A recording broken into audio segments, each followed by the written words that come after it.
तो हम लोग पिछले क्लास में जो पढ़ रहे थे व्हीट स्टोन ब्रिज, पिछले क्लास में व्हीट स्टोन ब्रिज का थ्योरी हम लोग कंप्लीट कर चुके थे।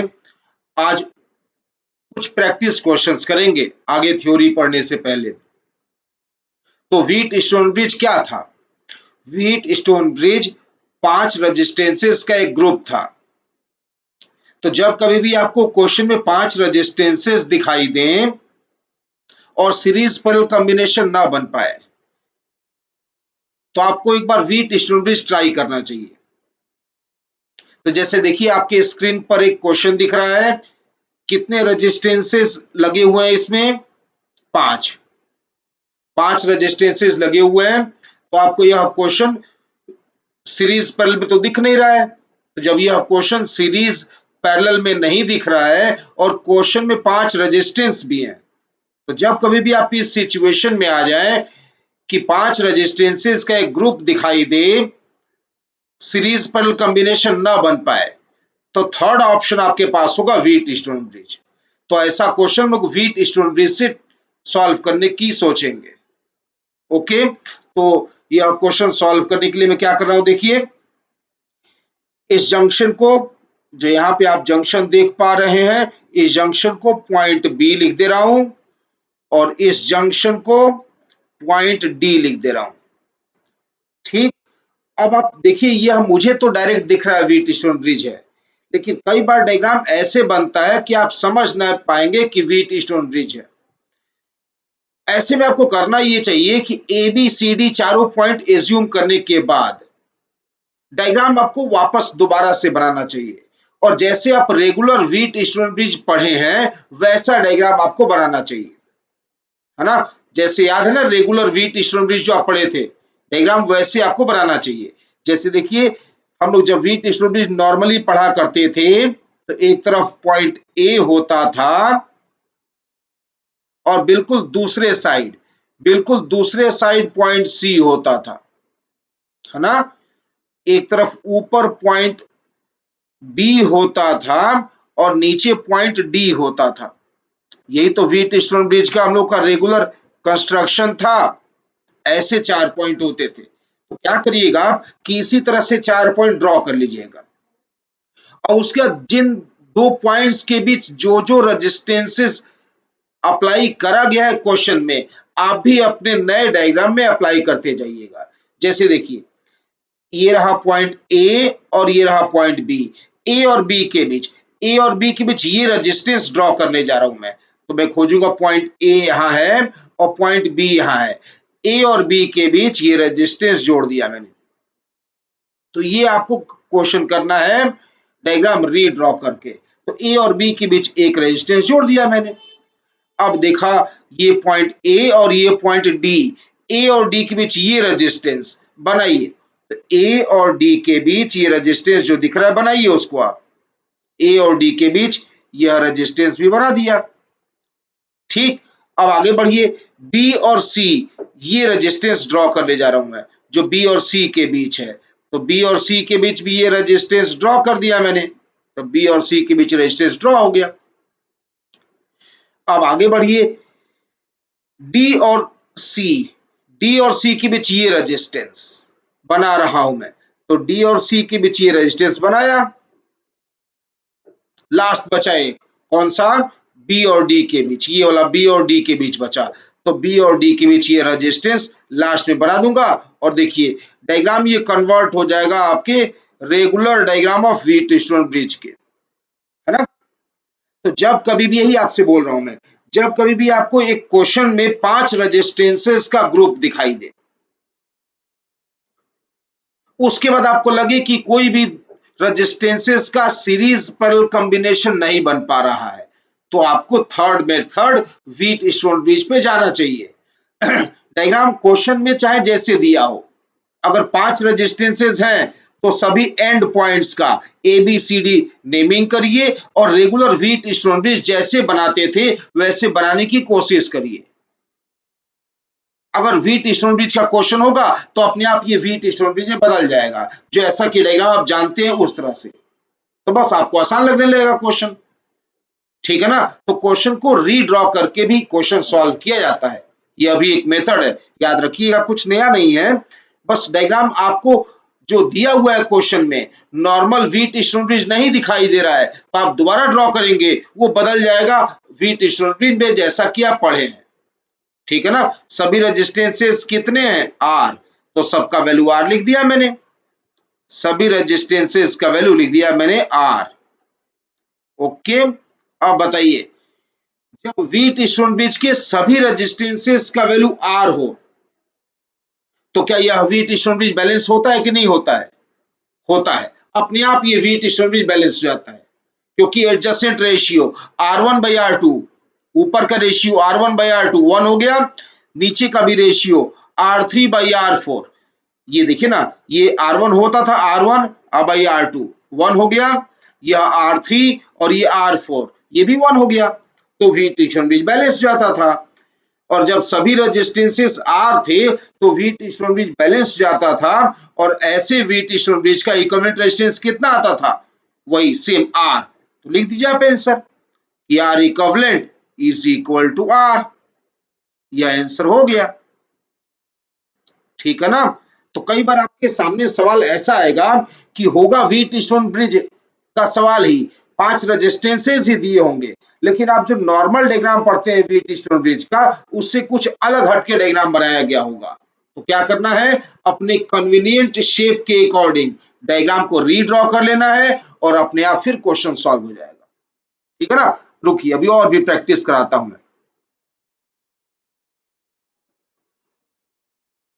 तो अगला क्वेश्चन देखिए, अगला क्वेश्चन ड्रॉ करने जा रहा हूं मैं यहां पर। यह एक डायग्राम बना रहा हूं मैं। इस डायग्राम में कुछ रेजिस्टेंसेस ड्रॉ कर दूंगा, और आपको बताना होगा कि इक्विवेलेंट रेजिस्टेंस कितना आया। ये इस तरह से, यहां पर पॉइंट ए मान लेता हूं मैं इसे, ये ए, और यहां पर पॉइंट सी मान लेता हूं, ये पॉइंट सी हो गया। हो गए 2 पॉइंट ए और सी। कहीं यहां पर पॉइंट बी मान लेता हूं मैं, और यहां पर पॉइंट डी मान लेता हूं मैं। ठीक, बी और डी के बीच एक रेजिस्टेंस है। सभी रेजिस्टेंसेस का वैल्यू बाद में ड्रॉ करूंगा मैं, लिखूंगा मैं। बाकी सब रेजिस्टेंसेस बना देता हूं मैं। एक रेजिस्टेंस यहां पर अप्लाई किया, जितने आर्म दिख रहे हैं हर जगह एक एक रेजिस्टेंस अप्लाई कर दे रहा हूं मैं।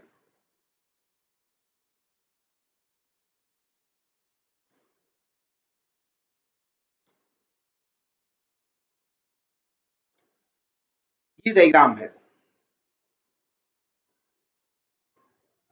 ओके, ये रेजिस्टेंस, इस रेजिस्टेंस का वैल्यू मान लीजिए आर, यह भी मान लीजिए आर, ये भी मान लीजिए आर। ठीक, इसे भी मान लेता हूं मैं आर, ये रेजिस्टेंस भी आर। सभी रेजिस्टेंसेस का वैल्यू आर है ना। सारे रेजिस्टेंसेस का वैल्यू आर है, बट एक ये जो रेजिस्टेंस है इसको कुछ और लिख दिया मैं 4R। अब बताइए, क्या इस क्वेश्चन में 5 रेजिस्टेंसेस हैं? नहीं है, इस क्वेश्चन में 5 रेजिस्टेंस नहीं है, 5 से कहीं ज्यादा रेजिस्टेंस है। अब आप कैसे गेस करेंगे कि यह वीट स्टोन ब्रिज का सवाल है? तो मेरा कहना है कि जिस ऑर्डर में आपको पढ़ा रहा हूं मैं, उसी ऑर्डर में आपको क्वेश्चन सॉल्व करने की सोचना है। सबसे पहले क्या पढ़ाया मैंने आपको? Series parallel combination. तो सबसे पहले जब भी क्वेश्चन आए, तो सीरीज पैरेलल कॉम्बिनेशन सोचना चाहिए आपको। सीरीज पैरेलल कॉम्बिनेशन ना बन पाए तो वीट स्टोन ब्रिज सोचना है, वो भी ना बन पाए तो अभी आगे बताऊंगा वह सब सोचना होगा।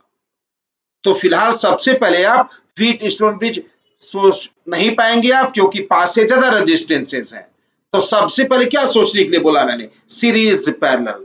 तो सबसे पहले देखिए, क्या कहीं सीरीज या पैरेलल दिख रहा है? तो आपको दिखाई देगा सीरीज कॉम्बिनेशन।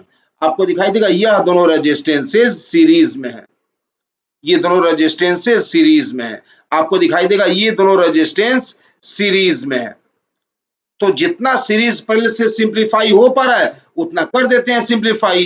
आगे की आगे सोचेंगे। ओके, तो मैंने बना रहा हूं ए पॉइंट यहां, ठीक है ना, ए पॉइंट बनाया। जितने पॉइंट्स मुझे बनाने हैं पहले उन पॉइंट्स को मार्क कर ले रहा हूं मैं, और बाद में रजिस्टेंसेस इनमें फिल अप करते जाऊंगा मैं। जैसे ए के बाद ऊपर दिख रहा है बी, इस साइड दिख रहा है मुझे पॉइंट सी, और नीचे दिख रहा है पॉइंट डी। तो जितने भी पॉइंट्स है पहले ड्रॉ कर लिया मैं, और उसके बाद इनके बीच रेजिस्टेंस में जोड़ते जाऊंगा। ठीक है, तो बताइए ए और बी के बीच क्या लगा है रेजिस्टेंस, ढूंढिए सवाल में। देखिए ये रहा ए और ये रहा बी, ए और बी के बीच ये रेजिस्टेंस आर है, तो ए और बी के बीच आर जोड़िए। ए और बी के बीच रेजिस्टेंस आर जोड़ दिया, ये लिख दिया मैं आर। ठीक, आगे बढ़िए, बताइए बी और सी के बीच, ये बी और सी के बीच ये रेजिस्टेंस, ये दोनों मिला के कितने हुए रेजिस्टेंस, ये दोनों कहां थे, ये सीरीज में है ना, तो आर और आर का सीरीज कितना हुआ 2r। तो बी और सी के बीच क्या जोड़ेंगे आप, बी और सी के बीच जोड़ेंगे 2r। ठीक, तो बी और सी के बीच मैंने जोड़ दिया यहां पर रेजिस्टेंस 2r, ये लिख दिया 2r। ठीक, बी और डी ये लिखने जा रहा हूं, इसमें तो कुछ करने की आवश्यकता ही नहीं है। बी और डी के बीच डायरेक्ट रेजिस्टेंस क्या जोड़ना है हम लोगों को, आर। तो बी और डी के बीच में रेजिस्टेंस जोड़ दिया आर। ओके, डी और सी के बीच इसमें भी कुछ नहीं करना है, 4r। तो डी और सी के बीच ये रहा डी और ये रहा सी, डी और सी के बीच लिख दिया मैंने 4r। डी और सी के बीच लिख दिया मैंने 4r। अब क्या बचा ए और डी, बताइए ए और डी, ये दो रेजिस्टेंस ए और डी वाले, ए और डी वाले सीरीज में है कि नहीं है, ए और एस मतलब लिख रहा हूं सीरीज, एस मतलब लिख रहा हूं सीरीज, ए और डी सीरीज में, तो आर और आर सीरीज में है, आर और आर सीरीज में तो कितना हुआ 2r। तो ए और डी के बीच क्या जोड़ दूंगा मैं 2r। अब देखिए जैसे आपने इतना सिंप्लीफाई कर दिया, अब आपको 5 रेजिस्टेंस का एक ग्रुप दिख गया, 5 रेजिस्टेंसेस का एक ग्रुप दिख गया। ठीक है ना, 5 रेजिस्टेंसेस का जब भी ग्रुप दिख जाए, और फर्दर अब तो सीरीज पर है नहीं, तो लोग क्या करेंगे, अब करेंगे व्हीट स्टोन ब्रिज, अब बनाएंगे व्हीट स्टोन ब्रिज। ओके, जब व्हीट स्टोन ब्रिज बनाएंगे अब आप, तो क्वेश्चन अपने आप सॉल्व होगा। ठीक है ना, तो व्हीट स्टोन ब्रिज में क्या करना है, क्या होता है, पहला रेजिस्टेंस इसको मान लेते हैं R1, इसको मान लेते हैं R2, और इसको मानेंगे R3, और ये हो जाएगा R4।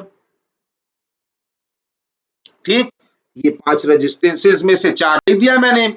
पांचवा कहां होता है, पांचवा रेजिस्टेंस होता है बी और डी के बीच में, तो पांचवा रेजिस्टेंस जो बी और डी के बीच होता है वह ड्रॉ कर दे रहा हूं मैं। ये R5 होता है, ये वाला, ये रेजिस्टेंस होता है R5, यहां लिख दे रहा हूं R5 में। ठीक है ना, अब बताइए कैसे चेक करते हैं कि व्हीट स्टोन ब्रिज बैलेंस है कि नहीं है। R1/R2 निकालते हैं आप, R1/R2, R1/R2 निकालते हैं आप। R1/R2 कितना आ रहा है, तो R1/R2 का वैल्यू आ रहा है कितना, R डिवाइडेड बाई, R के बाद कितना लिखा है, R2 कितना लिखा है, R2 लिखा है कितना 2R, तो कितना आ गया, ये आ गया 1/2। ठीक है ना, ये आ गया 1/2। तो R1/R2 आ गया 1/2। R3/R4 निकालिए, तो R3/R4,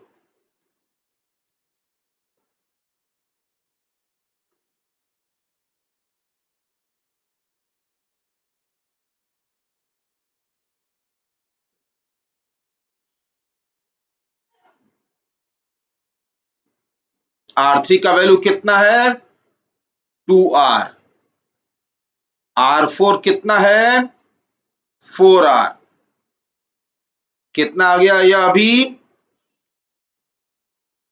1/2, ये भी आ गया 1/2। तो जब R1/R2 और R3/R4 बराबर हो जाए, इसका मतलब क्या होता है? इसका मतलब होता है कि व्हीटस्टोन ब्रिज बैलेंस हो चुका है। अब जब व्हीटस्टोन ब्रिज बैलेंस हो गया तो R5 यूजलेस हो गया। R5 यूजलेस जब हो गया तो ऊपर R1 R2 हो जाते हैं क्या? सीरीज में। R3 R4 हो जाते हैं सीरीज में, फिर आपस में इनका पैरेलल बन जाता है। यही ना होता है? तो क्या लिखूं मैं? R1 plus R2। R1 plus R2 कितना आ गया? R1 प्लस R2 देखिए, अब बताइए कितना आ गया R1 plus R2? R1 plus R2 आ गया R plus 2R, 3R। R1 plus R2 आ गया 3R।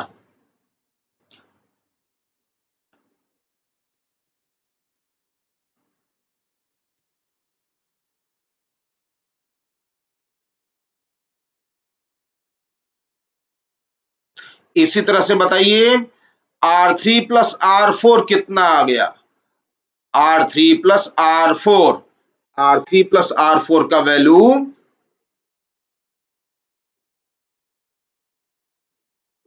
2R और 4R, 6R। अब क्या हो जाता है? अब यह दोनों पैरेलल में हो जाते हैं, तो R इक्विवेलेंट क्या लिख दूं मैं? R1 प्लस R3 और R1 प्लस R2, ये R1 plus R2, R1 plus R2।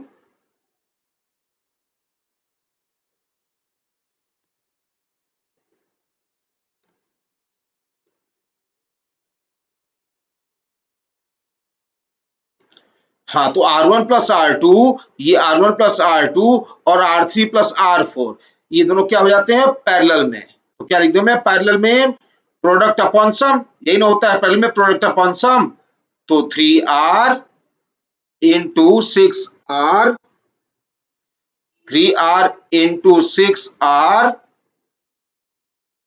Divided by 3R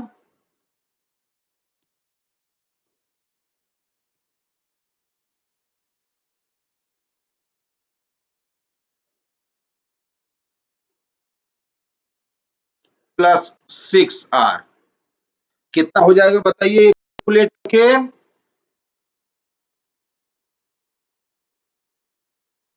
तो 6 इंटू 2 ऊपर है, सॉरी 6 इंटू 3 ऊपर है, तो 6 इंटू 3 18 अपॉन 6 प्लस 3 9, 18 बाई 9 2, ये आ गया 2R। ठीक है ना, ये आ गया आंसर। तो यही आपसे कहना चाहता हूं कि जब कभी भी सवाल कोई भी आपके सामने आए तो सबसे पहले आपको क्या करना है? सबसे पहले आपको सीरीज पैरेलल कॉम्बिनेशन खोजना है। सबसे पहले आप सीरीज पैरेलल कॉम्बिनेशन खोज लीजिए। सीरीज पैरेलल कॉम्बिनेशन खोजने के बाद अगर सॉल्व कुछ होता है तो फर्दर सॉल्व करिए। उसके बाद व्हीटस्टोन ब्रिज ट्राई करिए। व्हीटस्टोन ब्रिज कब ट्राई करना है? जब क्वेश्चन में 5 रेजिस्टेंस दिखे तब। ठीक है ना, तो इसी ऑर्डर में सोचना है आपको।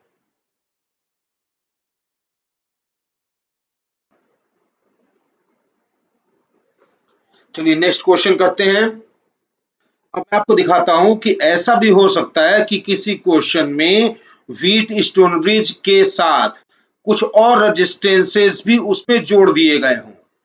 व्हीटस्टोन ब्रिज जो होता है नॉर्मली वो तो होगा ही होगा, उसी सर्किट में कुछ और रेजिस्टेंसेस भी जोड़ दिए गए होंगे।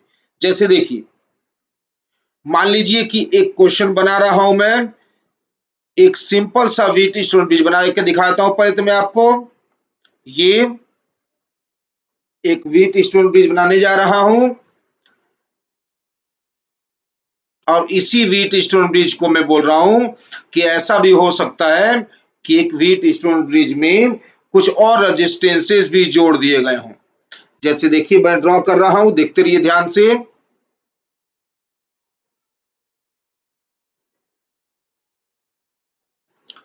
पहले तो बताइए कि ये व्हीटस्टोन ब्रिज है कि नहीं है, मैं जब बना लूंगा तो बताइएगा। ये सभी रेजिस्टेंसेस का वैल्यू आर ले रहा हूं मैं, ये सभी रेजिस्टेंसेस आर ले रहा हूं मैं। तो ये व्हीटस्टोन ब्रिज है कि नहीं है? ये व्हीटस्टोन ब्रिज है। जैसे यहां पर पॉइंट मान लिया मैंने ए और यहां मान लिया मैंने सी, तो ए और सी के बीच ये वीट स्टोन ब्रिज है कि नहीं है? ये ना ए और सी, और यहां मानते थे आप बी और डी, ए और सी बिल्कुल किनारे किनारे होता था, एक तरफ ए एक तरफ सी और ऊपर बी नीचे डी, है ना वीट स्टोन ब्रिज, बिल्कुल है वीट स्टोन ब्रिज। तो अगर इसका इक्विवेलेंट रेजिस्टेंस पूछा जाए तो कितना बताएंगे आप? देखिए वीट स्टोन ब्रिज के अगर सभी रेजिस्टेंसेस का वैल्यू आर हो, सभी का वैल्यू सेम हो आर, तो वीट स्टोन ब्रिज बैलेंस हो जाता है। ऐसे में वीट स्टोन ब्रिज का रेजिस्टेंस वही हो जाता है आर। ओके, तो फिलहाल इसका रेजिस्टेंस तो आर है।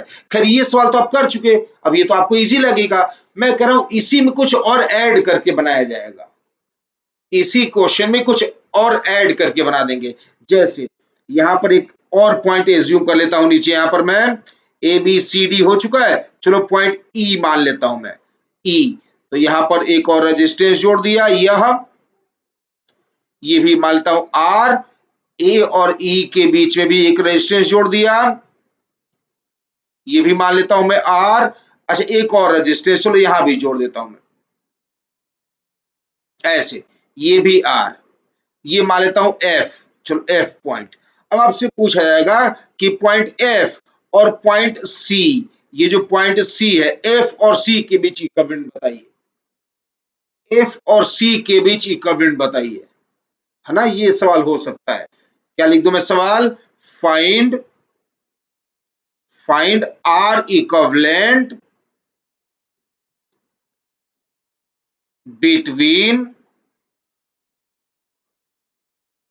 Between points F and C. ये सवाल है कि आप इक्विवेलेंट रेजिस्टेंस बताइए एफ और सी पॉइंट्स के बीच।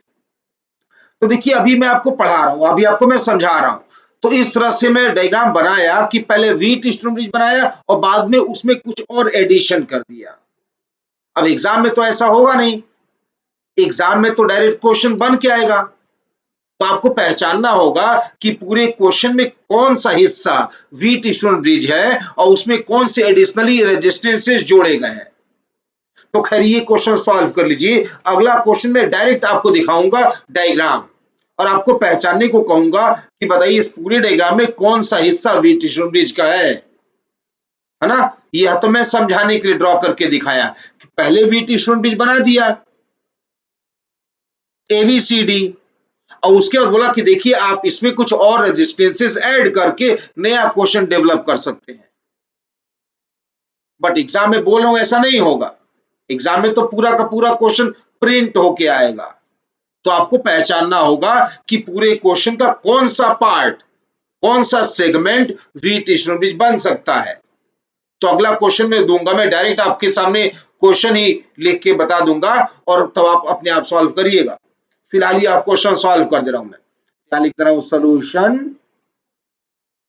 क्या करना है मुझे पॉइंट एफ बनाना है, एफ से आगे बढ़ना है, एफ से आगे बढ़कर पॉइंट ए तक पहुंचना है, रेजिस्टेंस आर है इसके बीच, ये बन गया ए।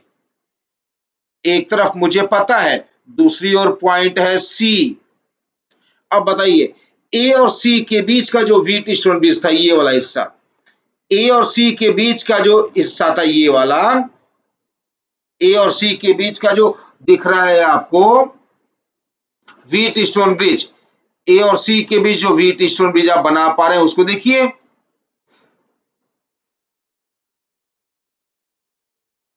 ये मैं मार्क कर दे रहा हूं, लीजिए ए और सी के बीच वीट स्टोन ब्रिज मैं आपको दिखा दे रहा हूं, ये है ए और सी के बीच वीट स्टोन ब्रिज, ये वाला है। तो इतना हिस्सा जो है ये पूरा गायब कर दीजिए और इस पूरे के जगह क्या जोड़ना है, इस पूरे के जगह अकेला रेजिस्टेंस आर जोड़ना है।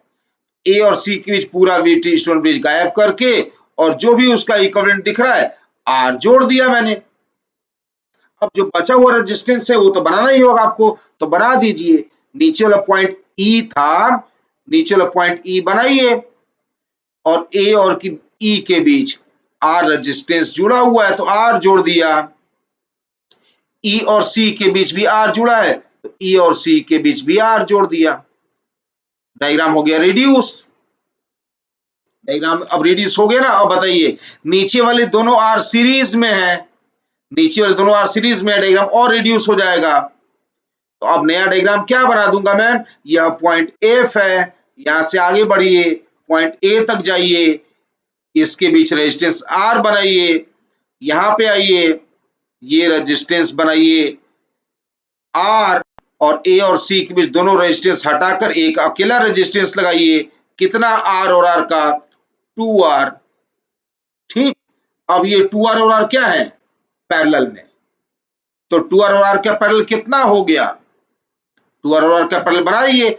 अब दोनों हटाकर वहां पर उनका जो पैरेलल रेजिस्टेंस है वो लगा दीजिए, तो 2R और आर का पैरेलल कितना हो जाएगा बताइए, तो 2R और आर का पैरेलल अपने आप जल्दी कैलकुलेट करिए,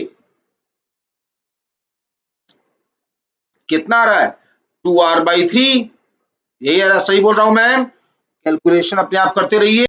2R और आर का पैरेलल आ रहा है ना, सही बोल रहा हूं मैं, 2R/3 आ रहा होगा,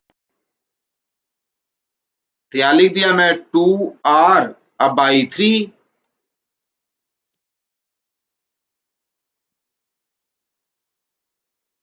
अब तो इजी है ना, अब तो R और 2R/3 क्या हो गए, अब तो सीरीज में आ गए, सीरीज में तो R1 प्लस R2 कर देते हैं आप, तो R1 प्लस R2 कर दीजिए,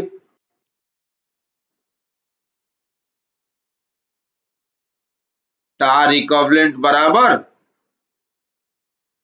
R प्लस 2/3R, कितना आंसर आ गया, 5R/3, है ना, 5R/3 आंसर आ गया, तो फाइनल आंसर आ गया 5R/3। ठीक है,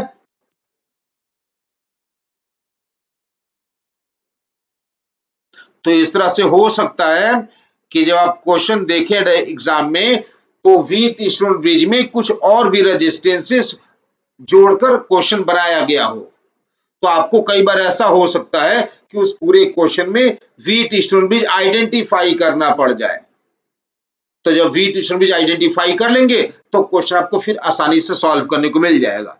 जैसे कि अगला क्वेश्चन, अब अगला क्वेश्चन मैं डायरेक्ट आपके स्क्रीन पर दिखाऊंगा, ठीक है ना, उसमें पहचानना होगा आपको कि इस पूरे हिस्से में से कौन सा पोर्शन व्हीट स्टोन ब्रिज का है।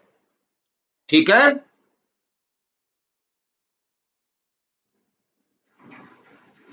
तो देखिए आपके स्क्रीन पर जो क्वेश्चन दिख रहा है, आपके स्क्रीन पर जो क्वेश्चन दिख रहा है उसको कॉपी में ड्रॉ करिए, और अब बताइए कौन सा ऐसा पोर्शन है जो कि व्हीट स्टोन ब्रिज है। मैं आपको हिंट दे रहा हूं, जैसा पिछला सवाल कराया उसी पर एक सवाल आपको प्रैक्टिस के लिए दिया है मैंने, ये इस क्वेश्चन में भी ऐसा ही हुआ है कि व्हीट स्टोन ब्रिज में कुछ और रेजिस्टेंसेस जोड़ दिए गए हैं, तो व्हीट स्टोन ब्रिज में कुछ और रेजिस्टेंसेस जब जोड़ दिए जाते हैं तो व्हीट स्टोन ब्रिज आइडेंटिफाई करिए, उसका रेजिस्टेंस इक्विवेलेंट निकाल कर जो आ रहा है उसको लिखिए, और उसके बाद क्वेश्चन सॉल्व करिए ना। तो सबसे पहला काम क्या होता है कि क्या ऐसा इस कोई भी पोर्शन है जो व्हीट स्टोन ब्रिज बन सकता है, अगर है तो उसको आइडेंटिफाई करें, ठीक है ना। तो देखिए बन रहा है, कोई आपकी नजर में ऐसा पोर्शन आ रहा है जो व्हीट स्टोन ब्रिज हो, P और Q, पॉइंट P और Q के बीच इक्विवेलेंट रेजिस्टेंस फाइंड आउट करना है, किसके बीच, P और Q के बीच, ठीक है ना। चलिए अगर नहीं दिख रहा तो मैं आपको बता दूं, ये रेजिस्टेंस है, ये रेजिस्टेंस छोड़ दीजिए, इस रेजिस्टेंस के अलावा, इस रेजिस्टेंस के अलावा जितने रेजिस्टेंस हैं वह टोटल 5 है, बस उन्हीं 5 को व्हीट स्टोन ब्रिज बनाने की कोशिश करिए, जैसे आप रेगुलर डायग्राम बनाते हैं वैसा बनाइए, कॉपी बनाइए, अपने आप आपको दिखाई देगा व्हीट स्टोन ब्रिज है या, ठीक है ना।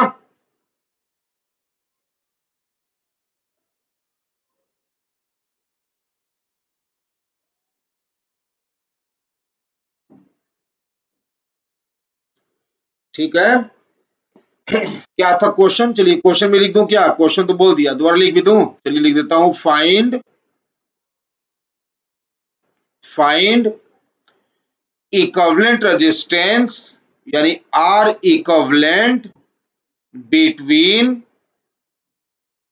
Points P and Q। P और Q जो दो पॉइंट्स हैं, इनके बीच इक्विवेलेंट रेजिस्टेंस आपको बताना है। ओके,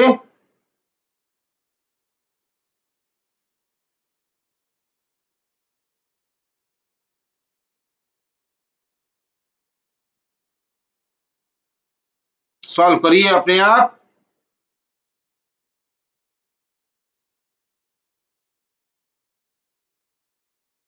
क्या करना है आपको? आपको जो रेजिस्टेंस मैंने मार्क किया उसके अलावा बाकी जो रेजिस्टेंसेस हैं सबको वी स्टोनब्रिज बनाने की कोशिश करिए। चलिए ये पॉइंट मान लिया मैंने S और यह पॉइंट मान लिया मैंने T। ठीक है ना? ये दो पॉइंट एज्यूम कर लिया मैं, S और T। ध्यान रखिएगा, Q आप यहां माने, चाहे आप Q यहां माने, चाहे आप Q यहां माने, सब एक ही बात है।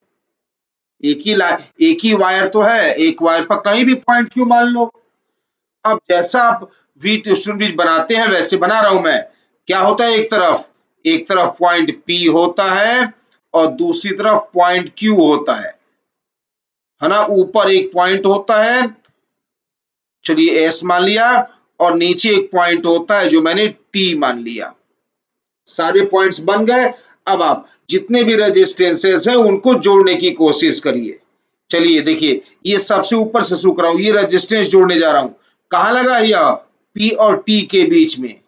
तो P पॉइंट खोजिए और T पॉइंट खोजिए। P और T के बीच वो रेजिस्टेंस जोड़ दीजिए। तो P और T के बीच वह रेजिस्टेंस मैंने जोड़ दिया। कितना था यह? R। ठीक है ना? आगे बढ़िए, S और T के बीच ये रेजिस्टेंस जोड़िए। ऊपर S है, नीचे T है। S और T के बीच यह रेजिस्टेंस मैंने जोड़ा। ऐसे डायग्राम मॉडिफाई किया जाता है अपने कन्वीनियंस के हिसाब से, जैसे आपको ठीक लगे। जो आप अच्छे तरह से पढ़े हुए हैं उस पूरे क्वेश्चन को उसी डायग्राम में बदलने की कोशिश करिए। तो वी स्टोनब्रिज जैसा लोग पढ़े पूरे डायग्राम को वैसे बदलने की कोशिश कर रहा हूं मैं। ठीक, चलिए आगे बढ़ता हूं। ये रहा पॉइंट P और S, ये रेजिस्टेंस ड्रॉ करने जा रहा हूं। कहां रेजिस्टेंस है? जो ये सोचिए, ये रेजिस्टेंस P और S के बीच है। P पॉइंट और S पॉइंट, तो P और S के बीच यह रेजिस्टेंस जोड़ दिया मैंने। P और S के बीच ये रेजिस्टेंस R, यह भी जोड़ दिया मैं। 3 बन चुका है। यह बना रहा हूं लास्ट किनारे वाला। कहां है ये? T और Q के बीच। तो T और Q, ये रहा T और ऊपर है Q। T और Q के बीच एक रेजिस्टेंस यह भी जोड़ दिया मैंने। ये रेजिस्टेंस भी R है। ये बचा S और Q के बीच, S और Q के बीच ये रेजिस्टेंस जोड़ दिया। इसका वैल्यू भी R ही दिया है। ठीक है ना? देखिए, ये वी स्टोन ब्रिज बन गया, रेगुलर वी स्टोन ब्रिज बन गया जो कि आप पढ़ते हैं। ठीक, ये जो रेजिस्टेंस मार्क किया है मैंने, ये कहां जुड़ा हुआ है? ऊपर P और नीचे Q। P और Q के बीच जुड़ा है। तो ये रेजिस्टेंस P और Q के बीच नीचे जोड़ दीजिए ऐसे।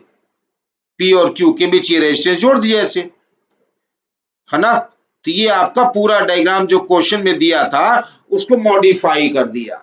ऊपर वी स्टोन ब्रिज है, तो बताइए वी स्टोन ब्रिज का इक्विवेलेंट रेजिस्टेंस कितना हुआ? R। और नीचे वाला R। दोबारा बना दो डायग्राम। चलिए दोबारा बनाता हूं। ये रहा point P। Wheatstone bridge का रेजिस्टेंस कितना हो गया? P और Q के बीच। अगर वी स्टोन ब्रिज के सभी रेजिस्टेंस का वैल्यू R हो तो वह वी स्टोन ब्रिज बैलेंस होता है और सभी का resistance, total equivalent resistance R ही आ जाता है। ये बन गया R। और P और Q के बीच जो नीचे वाला R है वह भी बना दिया, लीजिए ये भी बन गया। तो R और R का पैरेलल कितना हो गया? R/2। तो आंसर लिख देंगे आप, R equivalent is equal to R/2। तो क्या बताने की कोशिश कर रहा हूं मैं आपको? ये कि ऐसा भी हो सकता है कि वी स्टोन ब्रिज जो आप पढ़े हुए हैं उसी में कुछ और रेजिस्टेंस भी ऐड करके सवाल बना दिया जाए। ठीक है ना? तो आपको क्या करना होगा, पूरे डायग्राम में आइडेंटिफाई करना होगा वह पोर्शन जो कि व्हीट स्टोन ब्रिज है, उसको अलग बनाइए और जो बचा हुआ रेजिस्टेंस से बाद में जोड़िए, अपने आप क्वेश्चन सिंप्लीफाई हो जाएगा। ठीक है ना? ये उन्होंने क्या पढ़ लिया, अब पढ़ लिया उन्होंने व्हीट स्टोन ब्रिज।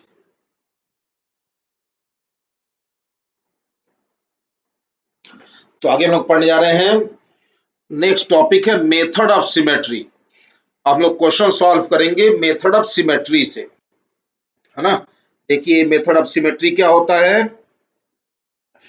हेडिंग लिख रहा हूं मैं, मेथड ऑफ सिमेट्री।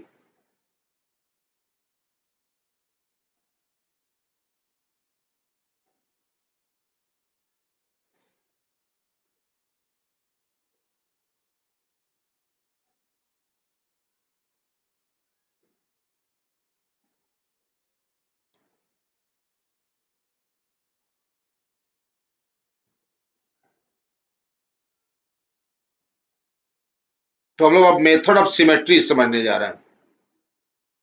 ठीक है ना? तो मेथड ऑफ सिमेट्री से क्वेश्चन सॉल्व करेंगे। जब भी कोई सवाल आपके सामने आए तो सबसे पहले आपको ट्राई करना है क्या, सीरीज पैरेलल। ना बन पाए, ट्राई करना है व्हीट स्टोन ब्रिज।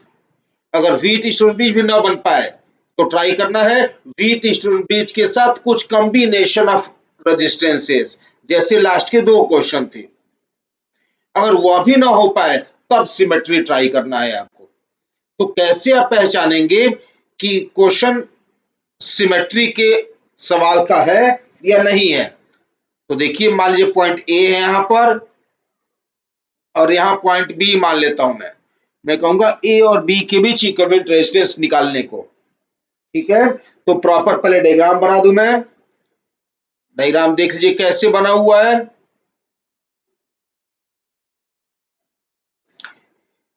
ए और बी के बीच बहुत से रेजिस्टेंस जोड़ने जा रहा हूं मैं।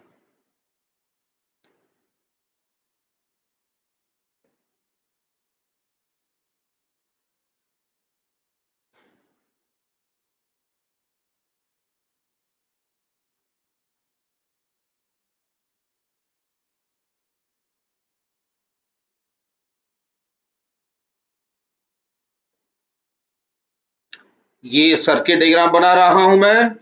इस सर्किट डायग्राम में देखिए बहुत से रेजिस्टेंस हैं, कोई बात नहीं, तब भी हम लोग क्वेश्चन सॉल्व कर लेंगे। अब देखिए ये सवाल क्लियरली सीरीज पैरेलल का तो है नहीं। कोई भी ऐसा दो रेजिस्टेंस या दो से अधिक रेजिस्टेंस नहीं दिख रहा है जो सीरीज या पैरेलल में हो। कहीं भी आपको व्हीट स्टोन ब्रिज नहीं मिल रहा है खोजकर। तो जब सीरीज पैरेलल कॉम्बिनेशन ना दिखे, व्हीट स्टोन ब्रिज ना दिखे, तो आप ट्राई करेंगे अगला मेथड, मेथड ऑफ सिमेट्री।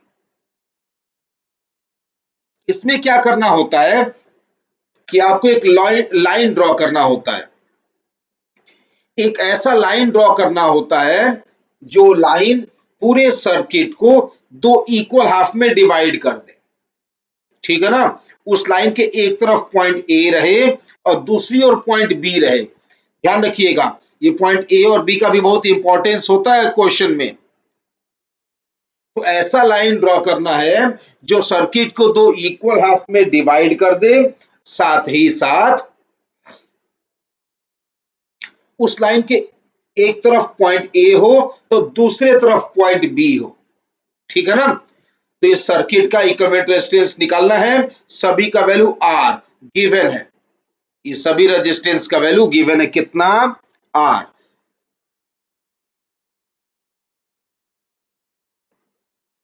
तो आपको पता करना है equivalent resistance between point A and B. लिख दे रहा हूं मैं question, find R equivalent between, अब समझ लेना शॉर्टकट में लिख रहा हूं, ए एंड बी। ए और बी के बीच इक्विवेलेंट रेजिस्टेंस बताइए, ये क्वेश्चन है। तो क्या करने को कहा मैंने, एक लाइन ड्रॉ करिए। एक ऐसी कोई भी लाइन आप बनाइए जो सर्किट को दो इक्वल हाफ में डिवाइड कर दे और उस लाइन के एक तरफ ए हो दूसरी ओर बी हो, ठीक है ना।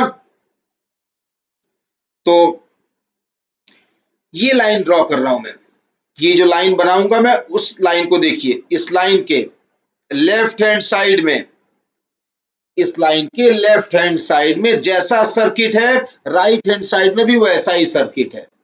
तो लेफ्ट और राइट में सर्किट डायग्राम एक जैसा है, मतलब यह लाइन पूरे सर्किट को दो इक्वल हाफ में डिवाइड कर दिया।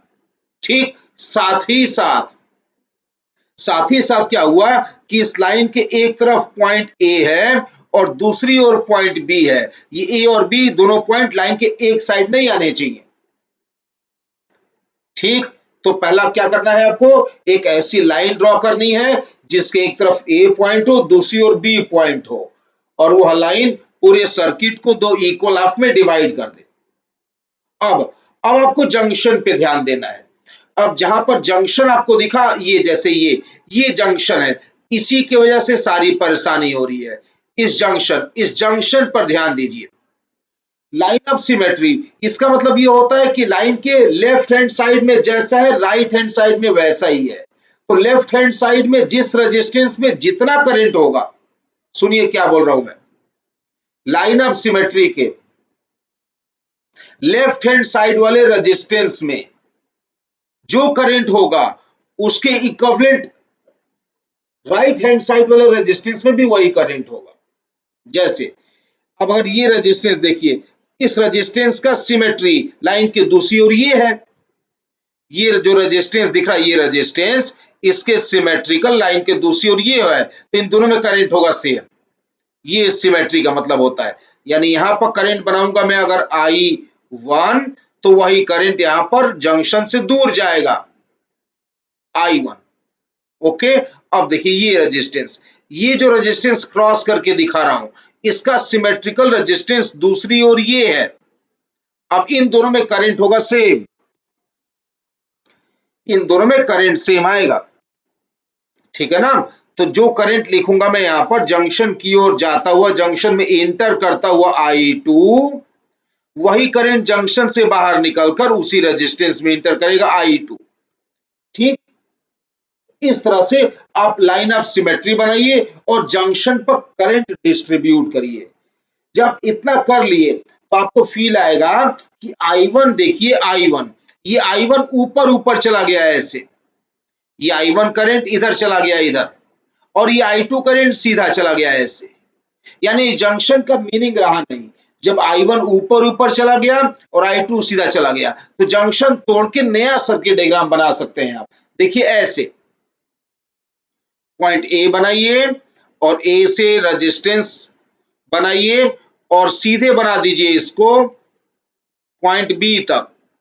ये लिख दीजिए आर, ये भी लिख दीजिए आर। ये कौन सा है, ये वो वाला है जिसमें करंट I2 जा रहा था। ये करंट I2 यहां था, वही करंट I2 यहां गया था। देखिए जंक्शन तोड़ दिया मैंने, ठीक है ना। यहां पर एक पॉइंट था ऊपर, ए पॉइंट से एक रेजिस्टेंस लोग बना रखे थे वहां तक, तो वो बना दिया मैंने। चलिए यहां माने तो पॉइंट यहां बन गया, तो ये रेजिस्टेंस भी आर था। अब यहां पर ध्यान दीजिए, मेन यही है। यहां पर क्या था कि ये जंक्शन जो दिख रहा है ना, इसमें जंक्शन अब खोल के बनाएंगे, क्योंकि रेजिस्टेंस जो बनाए थे लोग यहां पर लाइन ऑफ सिमेट्री के लेफ्ट में, इसमें करंट कितना आ रहा था जंक्शन की ओर, I1। ये जो I1 आ रहा था ये ऊपर ऊपर चला गया ना, इसको ऊपर ऊपर भेजने के लिए जंक्शन ऊपर ही छोड़ दिया मैंने। देख लीजिए जंक्शन ऊपर ही छोड़ दिया मैंने। ये रेजिस्टेंस भी R था और जो करंट I1 था ये ऐसे ऊपर ऊपर चला गया था। बाकी रेजिस्टेंस जो है वो जैसे हैं वैसे ड्रॉ कर दीजिए, जैसे है वैसे ड्रॉ कर दीजिए। अब ये देखिए आपका सर्किट सिंप्लीफाई हो चुका है। ये आप यूज किए सिमेट्री, सर्किट डायग्राम सिंप्लीफाई हो गया और दोनों सर्किट में कोई डिफरेंस नहीं है। ये I1 करंट क्वेश्चन में देखिए, ये I1 करंट अगर ऊपर ही जाना था ऐसे, तो I1 करंट अभी भी ऐसे ऊपर ही जा रहा है। ठीक, I2 करंट जब ऐसे सीधा ही जा रहा था, तो अभी भी I2 करंट ऐसे सीधा ही जा रहा है। अब दोनों सर्किट डायग्राम में कोई डिफरेंस नहीं रहा, लेकिन अब ये सिंपल सीरीज पैरेलल कॉम्बिनेशन बन गया, है ना। अब ये सिंपल सीरीज पैरेलल कॉम्बिनेशन का सवाल बन चुका है। अब सीरीज पैरेलल से आसानी से क्वेश्चन सॉल्व हो जाएगा। बताइए, जिसमें आप ये करंट I1 भेज रखे हैं, ये I1 और I1, ये I1 जिसमें गया है वो R और R सीरीज में हो गया, तो R और R का सीरीज कितना हो गया, 2R। ऐसे ही जिनमें आप I2 भेज रखे हैं, जिनमें I2 भेज रखे हैं, वो भी R और R का सीरीज कितना हो गया, 2R। अब मैं डायग्राम बना दूंगा तो क्वेश्चन और इजी लगेगा आपको। अब मैं जब डायरेक्ट बनाऊंगा ए से बी तक, तो एक ही रेजिस्टेंस बनाऊंगा, कितना, 2R का। ए और बी के बीच अब अकेला रेजिस्टेंस बनाऊंगा 2R का। ओके, यहां से ऊपर जाके जो रेजिस्टेंस है, अभी फिलहाल इसको तो मैं R ही छोड़ रहा हूं, ये रेजिस्टेंस भी मैं R ही छोड़ दे रहा हूं, क्योंकि अभी इसको सिंप्लीफाई नहीं किया है। जिसमें करंट I1 और I1 था वही सिंप्लीफाई किया तो बाकी बना दिया, और जब I1 बनाए थे उसको यहां जोड़ दिया मैंने ऐसे। वो अभी कितना हो गया, वो अभी हो गया कितना, R और R का कितना बन गया, 2R। क्या, तो यहां लिख दिया 2R। अब फिर देखिए, अब ये R और नीचे का 2R क्या बन गए, पैरेलल में। फिर ये सब क्या बन गए, सीरीज में। ऊपर का पूरा सॉल्व और नीचे के साथ ये क्या बन गया, पैरेलल में। अपने आप सॉल्व करिएगा। अब तो क्वेश्चन सिंप्लीफाई हो गया ना, अब तो सीरीज पैरेलल बन गया, तो अपने आप सॉल्व कर लीजिएगा। नाउ सॉल्व अपने आप, ठीक है। अब तो हो ही गया ना, अब तो क्या बचा, अब तो सीरीज पैरेलल तो आता ही ना सॉल्व करने, सीरीज पैरेलल में तो टेंशन है ही नहीं, ठीक है ना। तो अब अपने आप सॉल्व करिएगा, तो कुछ मेरी हेल्प की जरूरत है नहीं है आपको।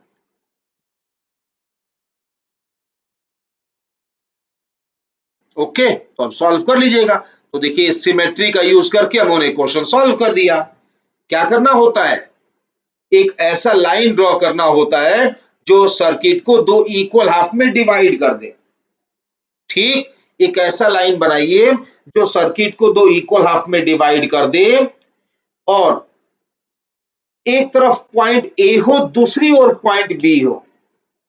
उसके बाद जंक्शन पर ध्यान दीजिए, जंक्शन पर करंट डिस्ट्रीब्यूट करिए, लाइन के एक तरफ और दूसरी तरफ जो सिमेट्रिकल रेजिस्टेंसेस हैं उनमें करंट बनाइए बराबर, इक्वल। जैसे I1 सेम किया मैंने, I2 सेम किया मैंने। जब भी आप ऐसा कर लेंगे करंट का डिस्ट्रीब्यूशन, आपको हमेशा लगेगा जंक्शन खुल गया। जंक्शन खुलते ही सीरीज पैरेलल बन जाएगा, उसके तो अपने आप ही सॉल्व कर लेंगे आप। जंक्शन खुलते ही बनेगा सीरीज पैरेलल, फिर अपने आप सॉल्व कर लेंगे आप, है कि नहीं। तो चलिए अगला क्वेश्चन प्रैक्टिस करते हैं अब। तो अगला सवाल देखिए, हम लोग क्या पढ़ रहे हैं, मेथड ऑफ सिमेट्री, है ना। मेथड ऑफ सिमेट्री पे अगला सवाल देखिए, एक स्क्वायर बनाने जा रहा हूं मैं, इसके डायगोनल्स को भी ड्रॉ करूंगा मैं, और जितने भी आर्म्स हैं हर जगह रेजिस्टेंस आर जोड़ूंगा मैं, ठीक है ना। तो मानिए यह एक स्क्वायर है, इसके डायगोनल्स को भी ड्रॉ कर दीजिए। ये रहा इसका एक डायगोनल, और ये रहा दूसरा डायगोनल। ठीक, जितने भी आर्म्स दिख रहे हैं आपको, सभी जगह रेजिस्टेंस आर जोड़ रहा हूं मैं। ये रेजिस्टेंस आर, यहां भी रेजिस्टेंस आर, हर जगह रेजिस्टेंस आर लगा दे रहा हूं मैं। आपको इक्विवेलेंट रेजिस्टेंस फाइंड आउट करने को कहा जाएगा। जब इस सवाल को भी देखेंगे तो इस सवाल में भी आपको ऐसा लगेगा कि कहीं पर भी सीरीज पैरेलल कॉम्बिनेशन नहीं है, ठीक है ना। चलिए ये पॉइंट मान लेता हूं ए, और ये पॉइंट मान लेता हूं बी। ए और बी के बीच इक्विवेलेंट रेजिस्टेंस निकालना है, तो लिख दे रहा हूं सवाल में, सभी का वैल्यू पहले बता दूं मैं, आर है, हर रेजिस्टेंस का वैल्यू आर है।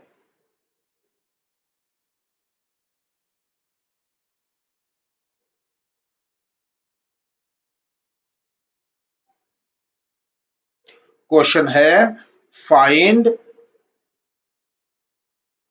Are equivalent between A and B, A और बी दो पॉइंट्स जो दिए गए हैं इनके बीच इक्विवेलेंट रेजिस्टेंस फाइंड आउट करिए। क्या बोला मैंने, सबसे पहले लाइन ऑफ सिमेट्री बनाएंगे। लाइन ऑफ सिमेट्री कैसे बनाते हैं, लाइन ऑफ सिमेट्री ऐसे बनाते हैं कि लाइन ऑफ सिमेट्री के एक तरफ पॉइंट ए हो जाए, दूसरी ओर पॉइंट बी हो जाए, साथ ही साथ वह लाइन ऑफ सिमेट्री पूरे सर्किट को दो इक्वल हाफ में डिवाइड कर दे। ठीक है ना, तो देखिए यहां पर आप ये लाइन ऑफ सिमेट्री बनाएंगे। जब आप ये लाइन ऑफ सिमेट्री बनाएंगे तो ये लाइन ऑफ सिमेट्री गलत है। वैसे तो देखिए ये जो लाइन ऑफ सिमेट्री आपने ये बनाया, ये वाला ये लाइन ऑफ सिमेट्री जो आपने बनाया उसके नीचे जैसा सर्किट है वो इसके ऊपर वैसा ही सर्किट है। ये अभी लाइन ऑफ सिमेट्री तो है, लेकिन इस लाइन ऑफ सिमेट्री के एक तरफ ए और दूसरी ओर बी नहीं है, है ना। ए और बी दोनों सेम साइड आ रहे हैं। देखिए ए और बी दोनों नीचे ही आ गए, तो ये ऐसा लाइन ऑफ सिमेट्री नहीं बनाना है आपको। लाइन ऑफ सिमेट्री ऐसे बनाना है कि सर्किट को दो इक्वल हाफ में वो डिवाइड करे, साथ ही साथ उस लाइन के एक तरफ पॉइंट ए हो तो दूसरी ओर पॉइंट बी हो। तो ये लाइन ऑफ सिमेट्री ऐसे नहीं बनाएंगे आप, जैसे सिखा रहा हूं वैसे सीखिए। कैसा बनना चाहिए line of symmetry, line of symmetry ऐसे बनना चाहिए कि पूरे सर्किट को दो इक्वल हाफ में डिवाइड कर दे, इसके साथ ही साथ उस लाइन के एक साइड ए हो तो दूसरे साइड बी हो। ठीक, ये लाइन ऑफ सिमेट्री हटा रहा हूं मैं। लाइन ऑफ सिमेट्री ऐसे बनाएंगे आप। देखिए ये लाइन ऑफ सिमेट्री जब आप बना देंगे, ये लाइन ऑफ सिमेट्री जब बना रहे हैं तो इस लाइन ऑफ सिमेट्री को देखिए, इसके लेफ्ट में जैसा सर्किट है राइट में वैसा ही सर्किट है। इस लाइन के लेफ्ट में देखिए जैसा सर्किट, लाइन के राइट में वैसा ही सर्किट, साथ ही साथ लाइन के एक तरफ पॉइंट ए है लेफ्ट साइड तो दूसरी ओर पॉइंट बी है राइट साइड। ऐसे लाइन ऑफ सिमेट्री बनाना है, ये पहला स्टेप होता है। उसके बाद सेकेंड स्टेप क्या सिखाया मैंने आपको, सेकेंड स्टेप ये सिखाया कि लाइन ऑफ सिमेट्री के दाहिने बाएं जो जो रेजिस्टेंस है उनमें सेम करंट जाएगा। जैसे देखिए ये जो रेजिस्टेंस दिख रहा है ये वाला, और इधर उसका सिमेट्रिकल रेजिस्टेंस ये दिख रहा है, इन दोनों में करंट सेम होगा। यहां से करंट अगर इंटर करेगा जंक्शन की ओर I1 तो उस रेजिस्टेंस में वही करंट जाएगा I1। ठीक, अब यहां आइए, एक रेजिस्टेंस ये है तो उसके सिमेट्रिकल रेजिस्टेंस ये है लाइन के दूसरी ओर, तो यहां पर जो करंट जाएगा I2, यहां पर वही करंट जाएगा I2। ऐसे आप सिमेट्री का यूज करेंगे। तो दो स्टेप कर चुके हम लोग। पहला step perfect line of symmetry बना लिए, दूसरा स्टेप जहां पर जंक्शन दिख रहा है ये जंक्शन, इस जंक्शन पर करंट कर दिए डिस्ट्रीब्यूट। ठीक है ना, अब जंक्शन तोड़ने की बारी है। देखिए I1 करंट जो है यह ऊपर ऊपर चला गया और I2 करंट नीचे नीचे आ गया, तो जंक्शन खोल दूंगा मैं, ये तार ऊपर का ऊपर नीचे का नीचे कर दूंगा मैं। जैसे ही ऐसा करूंगा अपने आप आपको सीरीज पैरेलल कॉम्बिनेशन दिखाई देगा, क्वेश्चन खुद से सॉल्व कर लेंगे आप। देखिए बना के दिखा देता हूं मैं, ये पॉइंट ए था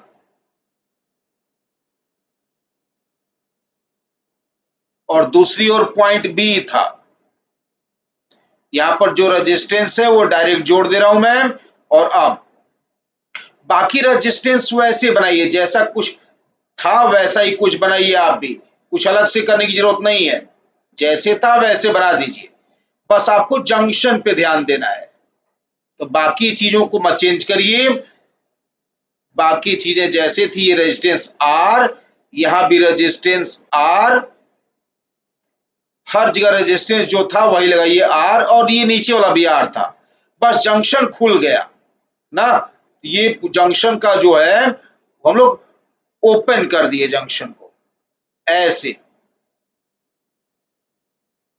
जंक्शन ओपन होते ही आपको सीरीज पैरेलल कॉम्बिनेशन दिखाई देगा, और उसके बाद क्वेश्चन अपने आप सॉल्व कर लेंगे आप।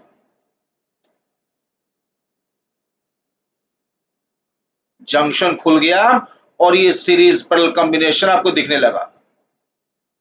ठीक, ये जो रेजिस्टेंस R था, ये भी रेजिस्टेंस R था। इसमें कितना करंट लाए थे आप? I1। यहां भी कितना करंट था? I1, सेम करंट था। तो ये जो करंट ऊपर ऊपर जा रहा था, यहां भी I1 ऊपर ऊपर जा रहा है।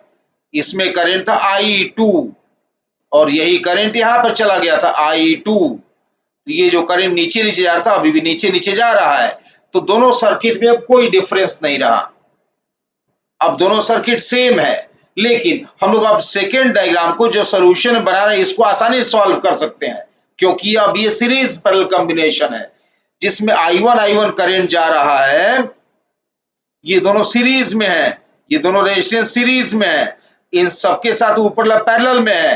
ये रेजिस्टेंस नीचे वाले इसमें I2 जा रहा था, ये सीरीज में है। इन दोनों का सीरीज नीचे वाले R के साथ पैरेलल में है। तो अब तो आप क्वेश्चन सॉल्व कर लेंगे आप अपने आप ही, है ना, क्योंकि सिंपल सीरीज पैरेलल कॉम्बिनेशन आ गया। तो नाउ सॉल्व बाय योरसेल्फ, ठीक है ना। अब तो कुछ नहीं करना है, अब तो सीरीज पैरेलल दिख गया, अब तो सॉल्व कर ही सकते हैं आप, ठीक है ना। तो ऐसे सिमेट्री अप्लाई करना है, ठीक है। अगला क्वेश्चन देखिए, फिर वही स्क्वायर बनाऊंगा मैं, जो अभी स्क्वायर बनाया था, फिर वही स्क्वायर बनाऊंगा। जो दो पॉइंट्स मैंने बना रखे थे ना, वो चेंज कर दूंगा मैं, दो पॉइंट्स अब डिफरेंट ले लूंगा मैं। पहले जो दो पॉइंट्स थे वो स्क्वायर का एडजेसेंट साइड था ना, अब मैं पॉइंट कुछ और ले लेता हूं। सर्किट डायग्राम बनाने दीजिए पहले।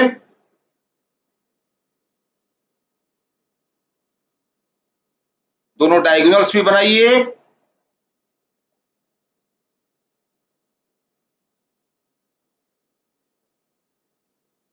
सभी जगह रेजिस्टेंस R लगाइए,